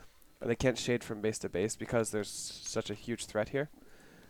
So I like it quite a bit. I also just like making links, so that's another thing. I like this wall too. You just build a gateway here. Yeah. You can build another gateway back here or something. But you need a second pylon if you're going to build a gateway there, though. There's no way that would power that. There's no way. You can't build another gateway here, I don't think. Nice. Yeah, no. You have to either build a pylon to finish this wall or a pylon then a This is gate. my favorite Zerg thing. So actually, I don't like that wall. Don't like it. I like it. You can't, but you don't need another pylon in time to wall off. Wait, And now he's dead. You mean you're building a gateway here? You can build a gateway here. No, that won't power that. There's no way. Right? Can we take control? Okay, we can after. Okay. Okay, he's just dead to lings. we don't need to watch it. Take control. Oh, I think he was about to start it.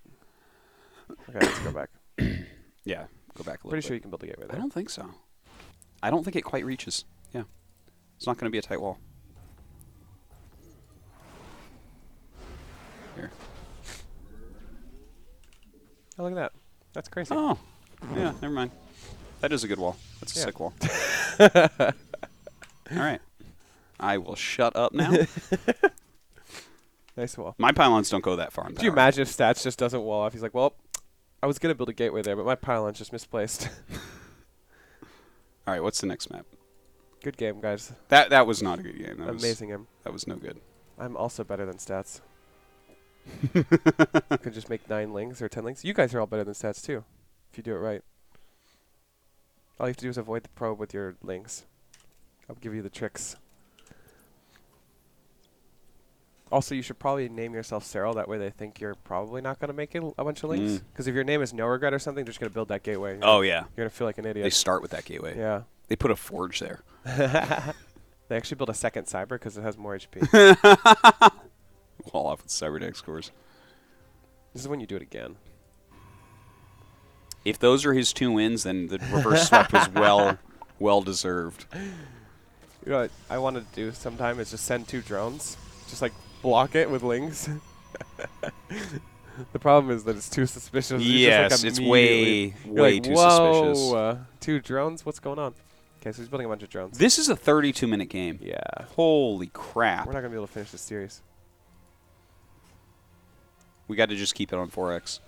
The whole time. If something cool happens, we're just like, well, don't blink, guys. Yeah. Keep your eyes open. Here it comes. Do you like this wall, Artosis? Yes.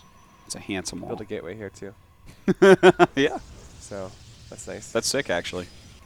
It's a baneling-proof wall. That's what I would call I it. am the worst wall-in person ever. Are you? You have no idea. I can't get shit tight. I'm from Brood War. Nothing makes sense to me. I'm very good at walls. I have to be one of the best Protoss wallers ever. Yeah, I bet you are. I actually am. I remember I can sit behind like I can sit behind Estrella.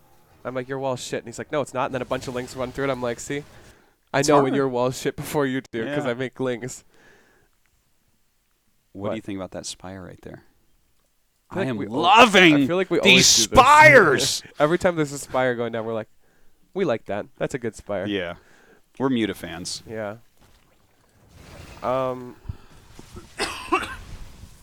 Feels like a really interesting thing to start going Spire now when we see Archon drops. But Yeah. Yeah. it's not bad, actually. I love it. I love it. And I know we've talked about it so much on In-Depth already. It's just... It's not bad if you it makes so much sense. Now, Serral has already scouted right. It's 3 bases. He's actually starting to move across, but he's already making the mutas. Serral doesn't know about the attack, right now? Because I think you wouldn't normally... Where's the Spire? To the 3rd. He actually has not seen it. He might just turn around as soon as he sees it. That's the only way. If he gets the Archons over to the army, though, he's still fine. No, I like the attack, but you also have a lot of question marks of your stats. Can you see a Spire finished already? Because you're like, well, maybe it finished a little bit earlier, 30 seconds ago. Okay, he just saw it. Yeah. Does he turn around immediately? Yeah. I think that's a safer call. Because it makes sense when we know where the mutas are, but if this Spire finished 10, 15 seconds ago, and there could be mutas here, could be mutas here. Yeah. And then you're really, really sad. Like, Yeah, you're just really sad. safe call. I guess you are right. And it's stats. Stats is not going to fuck around. Have you ever seen stats just die to mutas? No. No, it doesn't happen. Yeah. Look at that. He went double Stargate right afterwards. 5 probes. How much do you think you need to do with these mutas? Not much. Yeah, I think not much at all. I think he's already done enough. Yeah, I was going to say, I actually think the double Stargate is already enough. Yes. I think that's actually so true. If you can... Sorry. I know that we're, like, running short, but... It's okay. You're forcing all of this defense. You're keeping them home. You're forcing double Stargate. And you're getting 5 probes. Wow. He gets a Prism, and he got 2 more probes, so he got 7 probes total. You get all these mutas, baby? That really is worth all those mutas. Remember when we watched, was it Dark versus Trap? Yeah. And he would, like, do that Spire thing, and then, like, Trap would just die because he was reacting to it? Like, I think if Serral did the same thing where you, like, huge max Ravagerling Bane or something. Yeah, that's what he's doing. This is just the new way to play. Acropolis, though, because Acropolis seems like a really good map to defend that. Well, maybe he can't kill him, but he sure as hell can't die. If it was Thunderbird, I think Serral would actually do that. Like a Ravagerling. Well, the 4th base is not that different, right? No, I think this 4th base is a lot easier to deal with than Yeah, Thunder. it is a little bit. Also, you're right. you can just wall this eventually. I love this play, though. Look at this. He's getting into brutes from here. Weird the upgrade timings in ZVP. I feel like upgrade timings in ZVP are really not mapped out? Or? Not mapped out at all, but they're also just like not... I don't feel like they're well understood. Maybe they're just not necessary? Well, I think that for Protoss, it's really straightforward. For Zerg, I think it's a little bit confusing. Zerg is a big question mark. Yeah. And right now we get attacks from both sides, and we don't really want Carapace because everything Protoss does to us just punches us into oblivion. I think +2 melee is your main concern. Banelings. Yeah, because I think that's like just becomes so important later on in the game. Why not? We already have 2, right? Go for Well, if it was 32 minutes, you had to know this was coming. Yeah. It's Tempest. I tell you, I really do love this muta shit that we're seeing against the Archon drops. 1 Broodlord. It's amazing. Oh, never mind. I was going to say, what world do we make 1 Broodlord? Yeah, I agree. I think forcing because your opponent has to react. You can't just ignore mutas because they're so annoying. Yeah. Well, mutas could be great. They're just not. Oh. We didn't have to see that. Nothing special. No. These little skirmishes actually don't matter all that much. Yeah. To be honest, this game looks like it's probably just going to turn into Mass Infester, so. This game feels like it's going to be what we see now, but for like 20 minutes. And also a bunch of Infestors. Yeah.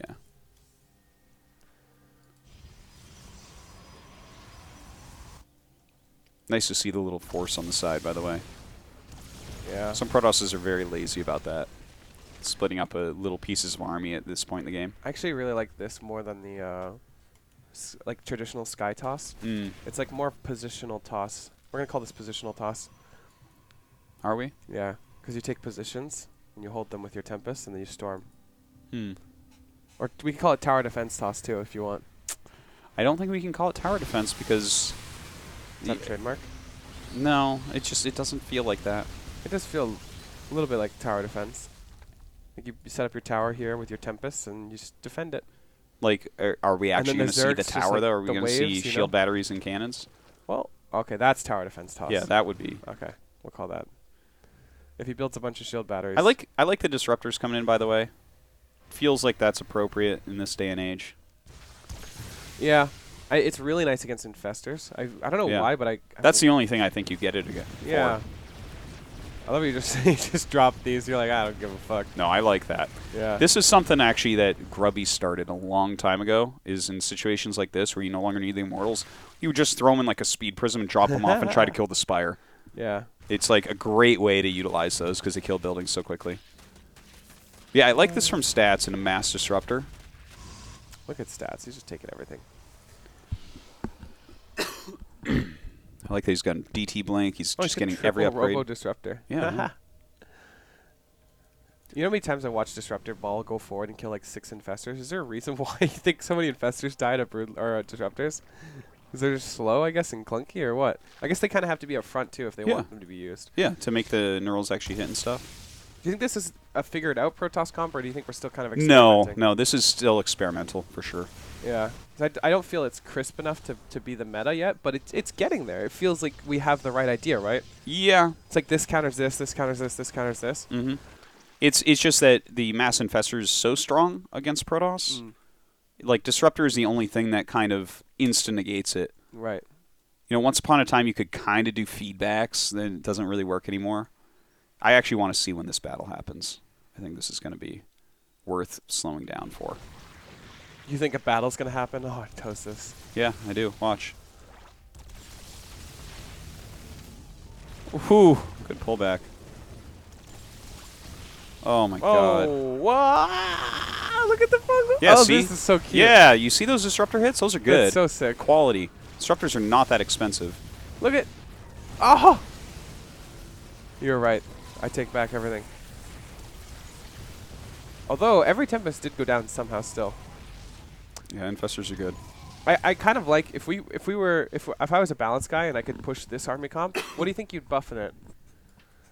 Like if I wanted to encourage this army composition in TVP or PVC. I would make Tempest not do damage to Tempest.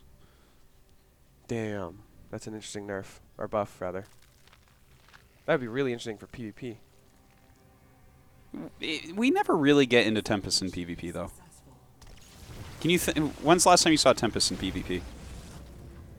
Yeah, you're right. It's like so rare. Yeah. It's so rare. Like if you remember way back in the day when we saw like Neeb versus Mass Tempest. You just like make a million of them. Yeah. Those Tempest versus Tempest games were so fun. Well, that Tempest was broken. That was a broken unit. But I think even if we do that, Tempest still just die to Corruptors. Like the Corruptors are like disgusting against Tempest. Yeah. So the HP? Like they used to have 1,000,000 HP. Where's Corruptor? Corruptors have more HP than Tempest? Is that true? No. No. Not quite. Corruptors seem just like the Tempest killer, though. He's like 2 or 3 Is it 2 Corruptors could kill a Tempest or what? How many Corruptors? Yeah, 2 Corruptors would kill a Tempest. Yeah. Right? Maybe. I can't imagine the Tempest doing a shot. Yeah. No, it's there's no way that it would kill 2 Corruptors before they kill it. It could probably run away from them to wherever your other shit is, but Yeah. Okay, here we go. Computer's gonna die. It's too much. Whoa, what are you doing? I'm watching the sentries, man. That's more important. No, we got to see the disruption balls. How many disruptors is it? 6? Do we know the math on like constant disruptors? Was it like 6 or 7? Like Okay, so it's like 17 seconds, right? 21 seconds.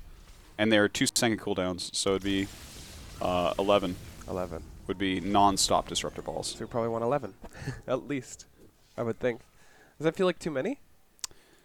Well, I think that you actually don't necessarily need 11 because they have to run away for basically the whole 2 seconds, right? And then they would have to come back and recover ground. So you probably don't actually in practice need 11. It is actually. He's actually building quite a few, though.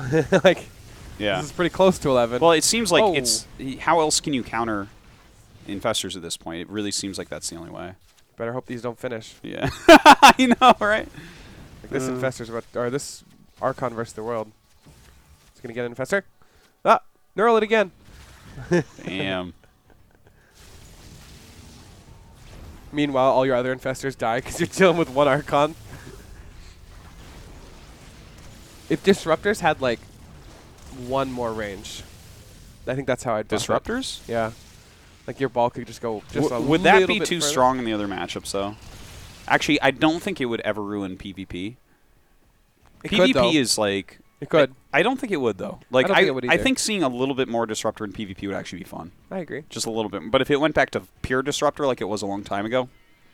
Well, the thing is, Disruptor versus Disruptor would still be But the same, right? Cause how do you can't make it one more range, because then it would move too fast. It would actually probably be broken at that You'd have point. to give it more seconds of life. Is that a buff Would that or be nerf? good, though? That Yeah, would be I a don't know if nerf, that's a nerf. maybe. Well, it would be a buff for this stuff if we could just go for one more second. Yeah. We But would- yeah, it couldn't be speed, because if they got any quicker, oh my god. Oh my god. Can you imagine people trying to dodge that if it was any We should quicker? give them seeker missile disruptors where they're like heat-seeking missiles. What if, you remember the Warhound, how it just shot missiles out randomly while it was firing? What if they just did that? Yeah, they just shot like a million. Well, yeah, balls. they just shot like missiles while they were firing. That would be really bad for you. They just like shoot them in all directions. What if when it dies, it does that? It's like a self-destruct sequence where it just like shoots out 6 balls all around itself. That's great. That's great. I love these like little skirmishes. Can we just follow stats for a little bit? I like the personal cameras. Yeah.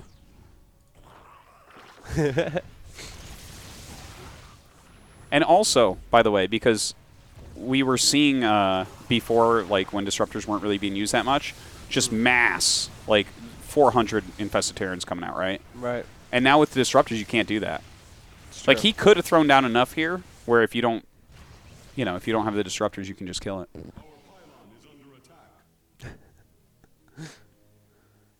I love watching stats. He's just enjoying himself. He's just chilling. He's got that big stats smile on his face.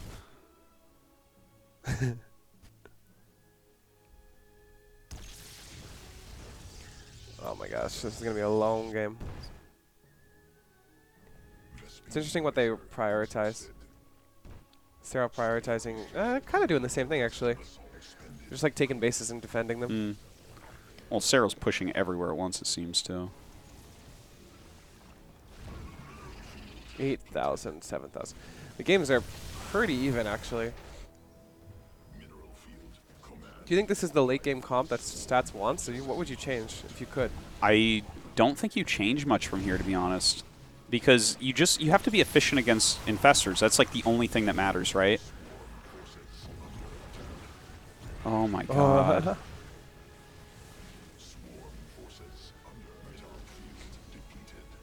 I don't even know what to talk about. No. It's like Well, the thing is, these types of late games, I don't think that there is a whole lot. I think it is still being mapped out, especially this disruptor type composition. We know that the other compositions don't work. Okay? Right. It's nice to see that Stats actually like wins the series too. Yeah. Because Well, I think if we had series like end like this where it's just mass infestor every single time, we'd get like a little bit more like of a feeling of like you can't do anything as a Protoss. But Yeah. seeing as Stats wins the series, I don't think that we'll have any other games that go late like this, though. I really don't. I don't think it's like the best idea for Protoss to do it. You know? Well, yeah, I think he's doing the best with the hand he's dealt here. Yeah. And I think that it can still be improved upon. I think that this is not peak PvZ in this patch. But Do you think the mutas like force when you them into ask, like, this? what else can you? The mutas do get out. Like mutas almost force broodlords, right? Because Right. you go muta, and then they have go to counter Stargate. it, and then you can just have Lingbane Ravager, and then you don't die, and you can get into broodlords no matter what, right? There's no like A lot timing of attack. sometimes you even want to build corruptors too, because corruptors are not bad against Stargate units. Yeah, yeah. I mean, I guess if they committed a lot, you definitely could. Oh, But it definitely gets you into broodlords at least. So that's something. I almost feel, though, that this infestor meta, if I can take a guess at a way that it might be fought against a little bit better, because like as far as a death ball composition, I think Stats is getting closer than other people that we've seen. right. But if you recall, at the very end of the Swarm Host meta, before they were patched out of existence, what Hero was doing, because it was something like this, right, where it was endless, and they just kept coming, and there was free units, and you couldn't do anything, right? Yeah, these disruptors are actually hilarious. Oh, it's a time warp. Congratulations, you were finally right. We did it, boys. Wait, is that Serral's time warp though? Oh. Is that No, Serral's? no, that was Status. Okay. That was Status. Those infested Terrans are shooting slower. Yeah, look at that. But, okay, so anyways, I feel like the way that Hero was doing it, at least, it had a lot to do with attacking on all the edges a lot. What the hell was that? This fight just feels bad for stats because his disruptors were sitting idle for like ever, and then he shot 2 balls in the same spot. He's just not doing the best job of defending this. Yeah. I mean, it's hard to control. Don't get me wrong, but there we go. Like felt like he could have been better with disruptors. Yeah. I love the Zealots. Love yeah, them. I feel like you always need to switch it back into gateway units at some point for mobility. How many gateways does he have? You should have a buck ton. But yeah, I would just like to see a little bit more hitting on the sides. Kind of like Hero was doing against the Storm Host. I don't know. It's hard. Yeah. It's really hard. It's because if you screw it up all, you're done. I think his stats would probably beat a lot of good Zergs in this situation. Oh, yeah. It's just like I don't know if we'd consider Serral the best in this situation out of everybody. Maybe Rogue. I think he probably is the best. Yeah. In this situation. I think we could definitely. Maybe Rogue does very similarly, but I don't know. I don't think anyone else does. I think it would be between those two. Yeah. You think Corruptors counter massive units too much? 26. I don't have too much problem with the power of Corruptor right now. I just feel like they're really good at that one thing, you know? Yeah. And then they're just kind of bad. I think they're at least a little bit interesting now that they can pee on buildings and kill them. And, you know. Oh, that's a big fungal. Ah. Damn, maybe the Disruptor Ball should be faster. You see these Infestors turn tail and run, they never get hit. You're right. All those Infestors should be dead. You know what? Maybe we should just give like an anti-feedback spell, where if a spellcaster has like less than 5 mana, it kills it. Wait, what? Yeah, because these Infestors, all the ones at the front that you would normally feedback, they're all sitting there with no mana because you just spam out all your spells. You're going to have both feedback and that? Yeah, feedback and anti-feedback. So you feedback and then you anti-feedback and it kills you. You're a goddamn genius. I know. Game design 101. Probes fighting Broodlings. This is like off the box kind of fight. Oh hey, my you know God. What you were saying? Maybe if you took if you made Disruptors technically a massive unit, and then Fungal doesn't work on them. Oh. You think Fungal? They would break force fields, but who cares? Right? And then I guess concussive shells wouldn't work on them either. Yeah. But we'd have every Terran player whining at us. Ever. Would we? We want to slow down the concussive shells aren't that big a deal on those.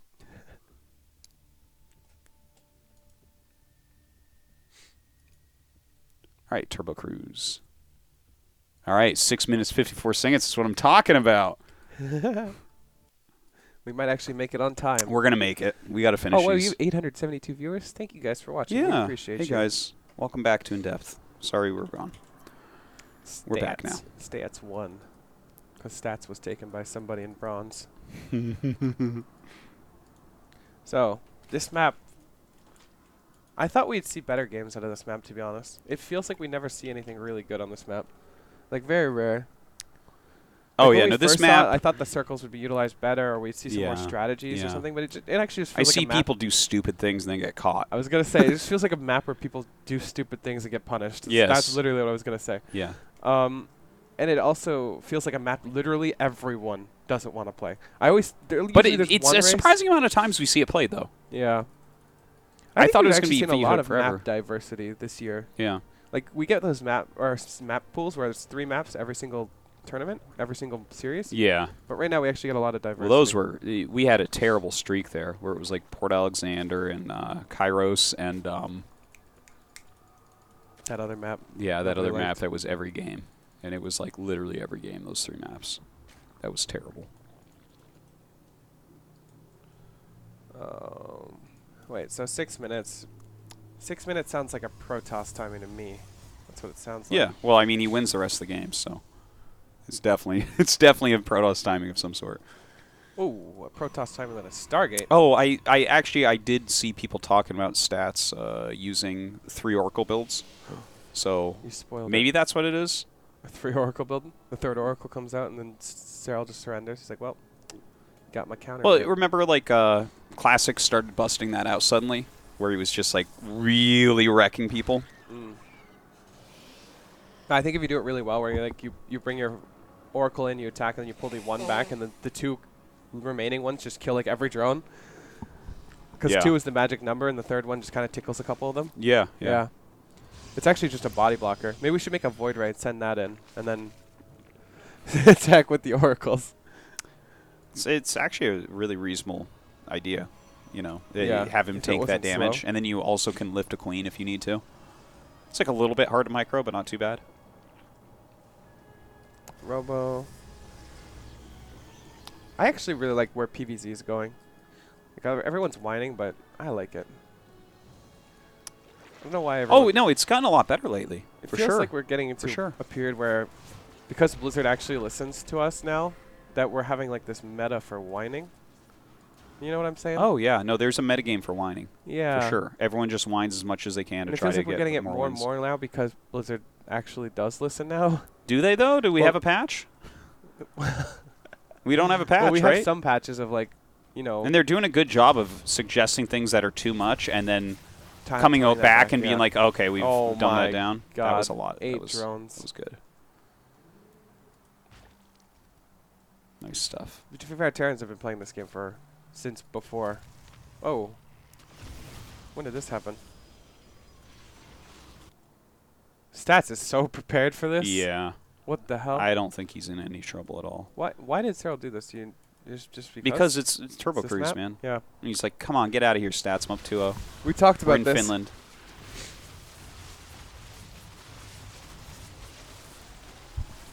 Have you ever seen a more prepared Protoss? If he had a prism. Oh. That's true. Yeah. But he has so many shield batteries, it literally does not even matter. He's come out for the force, so he's like, well, maybe not. Retreats into this. This actually looks kind of scary for a second there, and then you remember there's immortals. Yeah, he had so many shield batteries here. What was that? I don't know why he biled those. Oh, wow. Good biles right there, too. Serral did slightly better than I thought he was. Yeah. Okay, that was pretty straightforward. Yeah. Good harassment. Counterattack didn't really do too much. See what the next map? King's Cove. King's Cove. 7 minutes, 16 Here seconds. we go, boys. By the way, that was not a Protoss timing attack. No. How amazing is it that Stats cleans it up with a bunch of quick games? Like, Well, we don't know yet. and before Serral just attacks into him again with Ravager Link. Maybe. Not on this map. Serral wouldn't do that to us. All right. Times 8. Put your gateway here. Pylon later on. Yeah. I like it. Mm-hmm.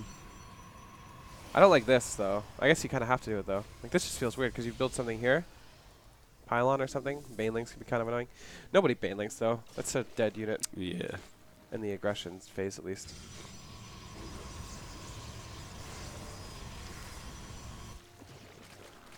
Oh, let's chill out. He's basically doing the exact same thing. I think he actually probably wanted to be Oracle. aggressive the last game, but he He's was about to attacked fly in. into. Let's jump over. Ooh. All right, let's see it. Oops. Juked. Did you rather attack 2 queens and one spore crawler, or 2 spore crawlers and 1 queen? 3 queens, 1 spore 4 crawler, or 2 kills. spore crawlers, 1 queen? What's your preference? 2 queens. And a spore? Well, actually, the 2 spores, like, it's an exact amount of damage. So it's like, you know exactly when you have to turn around to get away. Where the queens, it's a little bit more micro-based, right? But you kind of know how much they can do. Queen just killed a phoenix. Guess we didn't need that. I guess because we're picking it up, too. Then there'd be 1 less. I don't know. 7 drones go down, though? Oh. 15. Not bad. I really like the 3. If you can do it, the thing is, this is actually so hard to control if you're not a Mhm. pro gamer. Even if you're a pro gamer, it's really hard. Oh, this is cute. 1 drone. Hell yeah. All right, now the push is coming. And he loses the spore. Or his queen. Whatever. All right. Damn. Very sharp. Yeah. Is this really that scary? Yeah? How many gates is this? Why is this so scary? I don't get it. Go 7 gates. See the drone count before the attack comes? Before he... So I you guess he made has to remake it, though. Because you lose so many drones. If you Mhm. don't remake, you're just never going to be ahead. Yeah, he's remaking. He's remade 13 at this point. Okay, when he Plus loses 7. even more. He's still building a lot of drones. But hold on. Oh, there's a 3rd base, too. Oh, okay. Did he scout that? Yeah, no, he saw the units come down and take the 3rd. And the thing is, when you see this army, you don't know what time they're moving out. Now, if he had anything down here to see these, he would know. 3 drones. But these were started right before this came down. Let's see Yeah. if he makes drones after that. No, he's going into units. It's coming fast, though. There's no real way he could have stopped this, then. I mean, Yeah, unless this he just was didn't lose drones. It was a very sharp attack. Like, Let's see the because beginning of it too. so many drones died. Even if you don't remake it, you kind of lose still. You know, if you don't remake those drones, you're Yeah. just down 15 drones. No, I it was can't good. It believe was good. He's insanely aggressive too. Like he Yeah. just goes in.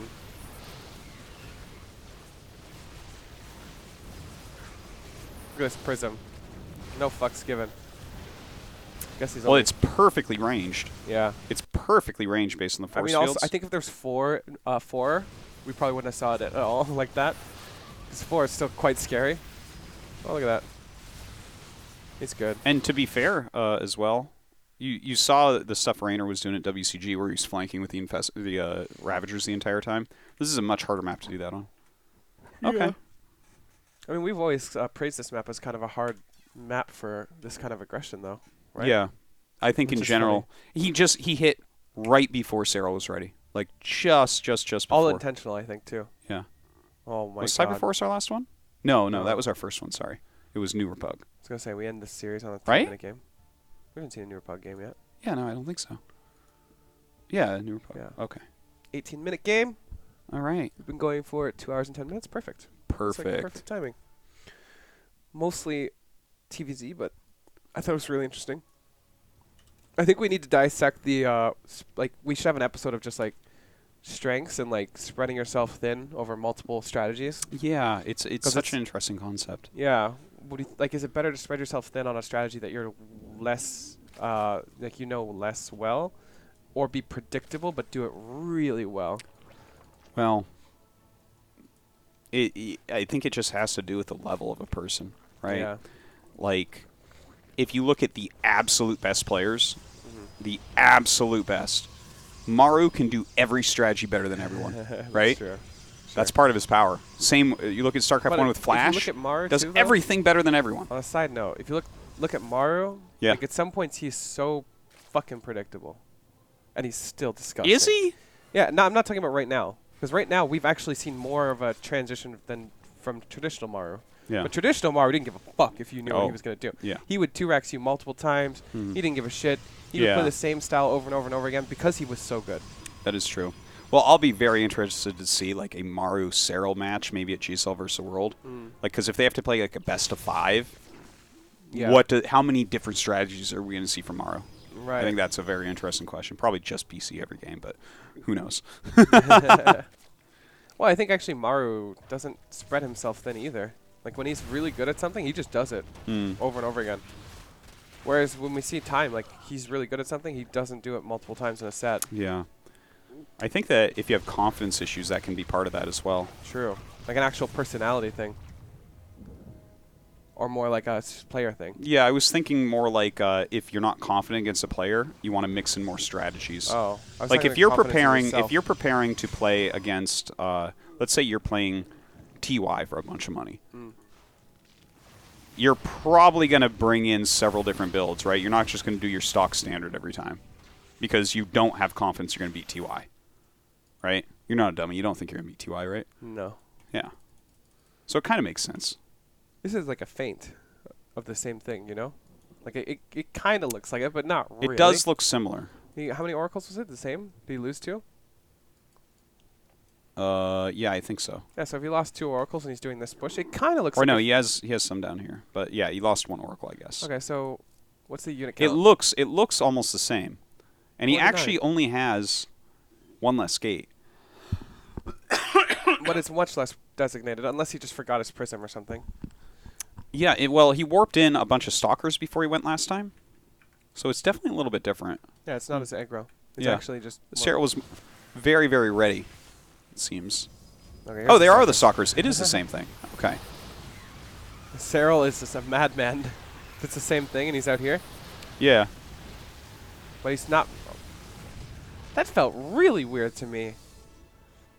Like, see that huge stalker warping, and we know it's, you know, a decent amount of gateways, and then we just take the fight. I guess 'cause you can't really retreat then at that point. You're kind of committed, especially when your queens are out here. I don't know. Maybe he thought it was a feint more than it was. Too. Well, I think maybe stats moved out more quickly because last time he warped in the stalkers then left.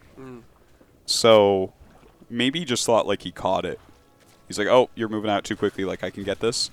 Right. Because without the stalkers, if the prism wasn't there, you know, he wins that battle. Swarmos. Why not? Why, though? Why not? Why also? Why not? No Hey, Archons, right? What's up? What was I going to say? If you... Not an Archon drop, right? So... Nothing really that stops us, you know? Huh? There's no Archon drop.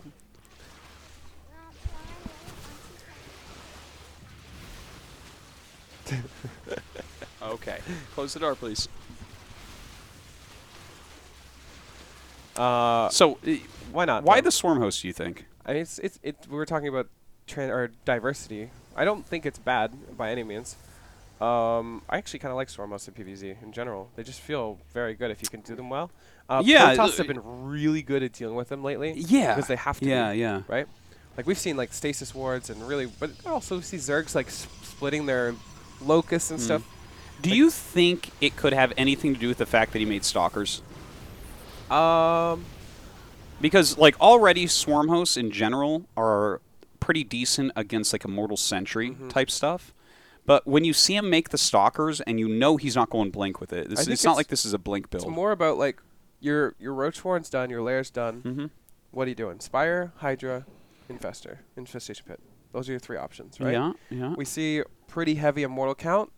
Hydras are okay, but still not that great. It doesn't feel like you get much pressure with Hydras. You're kind of forced in a defensive role-ish. It just doesn't feel good. It feels kind of clunky.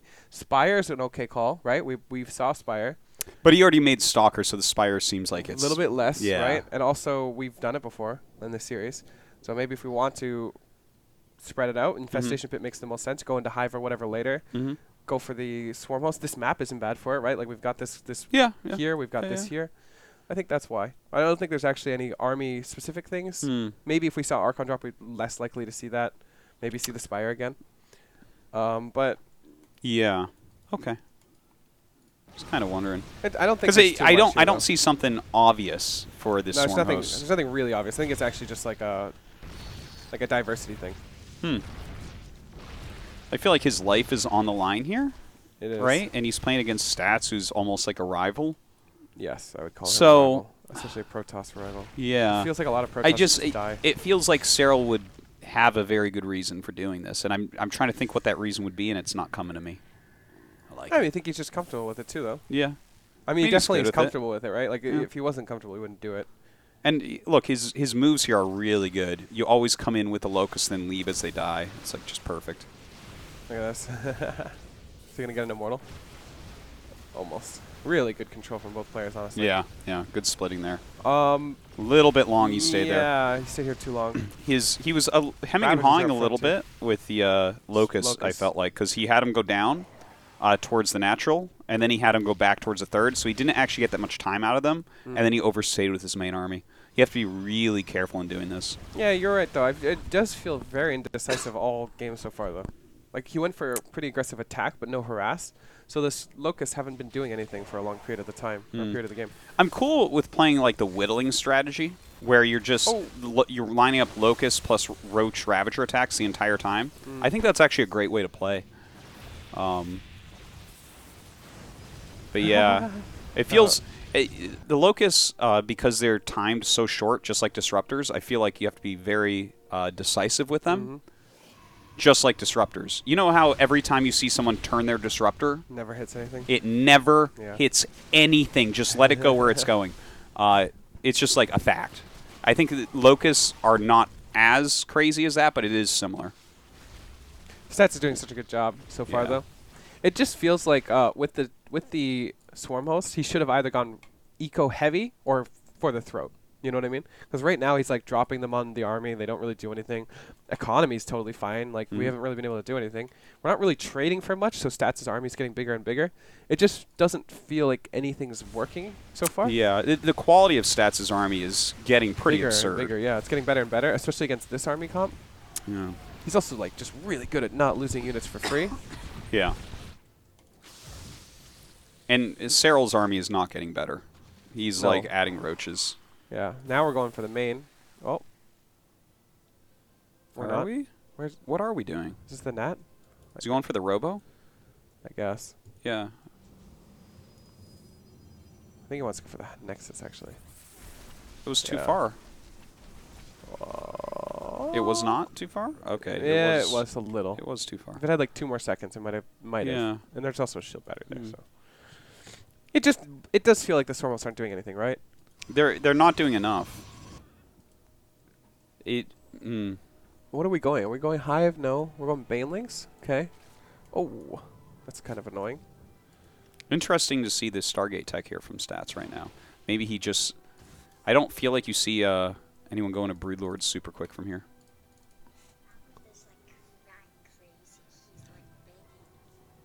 Is Monica gone? Okay. Okay, go let him out.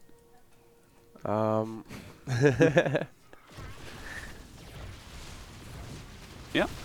It just does feel like it's basically the beginning of the end. Like, Serral's armies just are bigger, but it's just not good, right? Like, there's no high. Well, he has no actual value in this army. This army scales 0. Yeah. The Swarm Host, like, there's no, he has to get something done with the Swarm Host, and he's not getting anything done with the Swarm Host. Why no Nidus Worm? Because it just feels good to be able to retreat your Swarm Host and be multiple places and split them. Like, every time we see the Swarm Host go, it's a big volley. Like, I've one massive one. 2 Immortals is nice, but I actually kind of want the base instead, I think. So the base has to be worth more than 2 Immortals, unless he thought he could get it. Right? There's no way you think 2 Immortals is better than a whole base. There's no way he wouldn't have gotten that too. Maybe he. I think how he landed, I would have killed the Immortals. Huh. What I would have done, I know what I would have done there. I would have killed that Immortal. I would have tried to get the second. I would have run away like that. I would have gotten the shield battery, but then I would have killed the cannon and pylon. Because I don't feel like I would have killed one Immortal, and I would have killed the Nexus after that. Or I would have tried. 1 Immortal's guaranteed, right? I think getting the shield battery is good, because otherwise it just heals the Nexus anyways. Oh, he's getting it anyways. I just don't like the big ball. Well, he's super dead as soon as the carriers come out. He just doesn't have any of the things he needs right now. Okay, please. Oh, is this enough shield batteries? Well, you can only heal one at a time, so... So no. Absolutely That's not either. Yeah. It's actually starting to feel pretty good. 2 bases die. What's our drone count? Yeah, 2 bases die, but I think 62. it feels like he's behind because of the 3 carriers in the mothership. Does he even know about this too? I think he doesn't. He might not. Like, he hasn't really sent anything in there. Would you ever build Banelings if you knew there's 3 carriers out? Yeah, I could see you doing it, like, because you just need to kill the ground army. If he kills the ground army, he still wins. You know? Maybe. I mean, if the carriers do not win alone. Are you just clearing them up for carriers then? If his economy was better, because this actually feels really, it feels like it's been an all-in for a really long time. What is the money going to? What is going on? Well, he hasn't had to replace stuff because he's just fighting with Swarm Hosts. Yeah, but there's no Spire, or there's no Hive. Like, why aren't we getting these things with this money? We don't want any options. No, we want usually open up these options as Zerg, especially when you're going to remax. Yeah, yeah. Yeah, that's really fair. He should have the Hive. There's no reason not to have the Hive right now. It feels like he's not playing that well because he's had the Infestation Pit for 1,000 years. Yeah. Just get the Hive. Even if you might not use it, but you're never going to be like, oh, I lost the game because I clicked on Hive. Right. He's getting Burrow, for fuck's sakes. Like, yeah. Burrow, Tunneling Claws? It's not a bad Well, call, he's I guess. still sitting on Roach, I guess. What is this 3 carrier harass? Oof. Yeah, well. It's working. Look at he now. Doesn't have any double anti-air. Spire now. Yeah. This is actually not intentional, I think. He built one and then he built another one. 68 lings. Is he just going for it now? Feels slightly off. This game just feels off. This game doesn't feel like Serral's best for sure. Yeah. But I don't want to make excuses for him. I think he just had a plan and it didn't work, and then he didn't really react. Kind of like a first time game 1 or whatever. Also, I thought Stats played a really good game so far. Yeah, no, he played a pretty good series, I would say. At least this army. It's a little bit of everything under the sun. Like, wait, what? We got a mothership over here. We got some Sky Toss over here. Yeah. Well, seems like that's it. I mean... Yeah, it's just the army comp here for Serral's not good. His economy's been trash all game, by the way. Like, he's never gotten above 62. You know, he's been sitting for 1,000 years on this same tech. Yeah. And it felt like there might have been a moment where like he was starting to gain an advantage. Dying, yeah. But that was when the carrier started wasn't quite too. enough, though. And it didn't even feel like there was a good time for a transition, even though he didn't get the Hive, which I definitely agree with you, he should have. It's like you have to do single G. Single G. Single G. I think he's just leaving quick. He's never had to leave games before. Single G. It's weird for him. He's not used to it. Wow. So, yeah. A little bit of a anticlimactic, I think.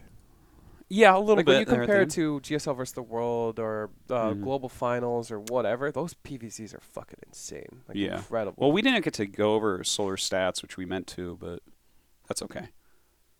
But that could have been. That wasn't the finals. I know. It seems like that should have been the finals. My bad, guys. Yeah. I'm not used to. That's okay. I know. Stats Serral's is supposed to be. Yeah. It's supposed to be. Well, I yeah. mean, I think that's just about it. Indeed. Yeah. Guys, thank you for watching In Depth.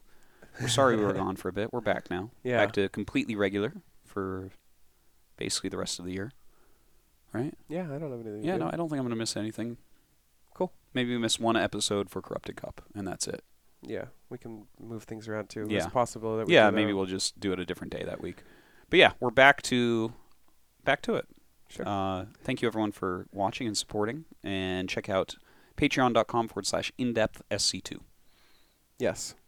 Also, check out our Discord. We talk about games and stuff, and it's kind of active. It's a nice place to talk if you want to talk about ideas you have, strategies, whatever. Mm-hmm. Also, vote for me in Nation Wars. That's a are you in the Nation Wars thing? Yeah, I'm going to actually do it. There you go. Yeah. Absolutely. Thank you, guys. Yeah. Yeah. Okay. Okay. I think that's it. Thanks for watching, everyone.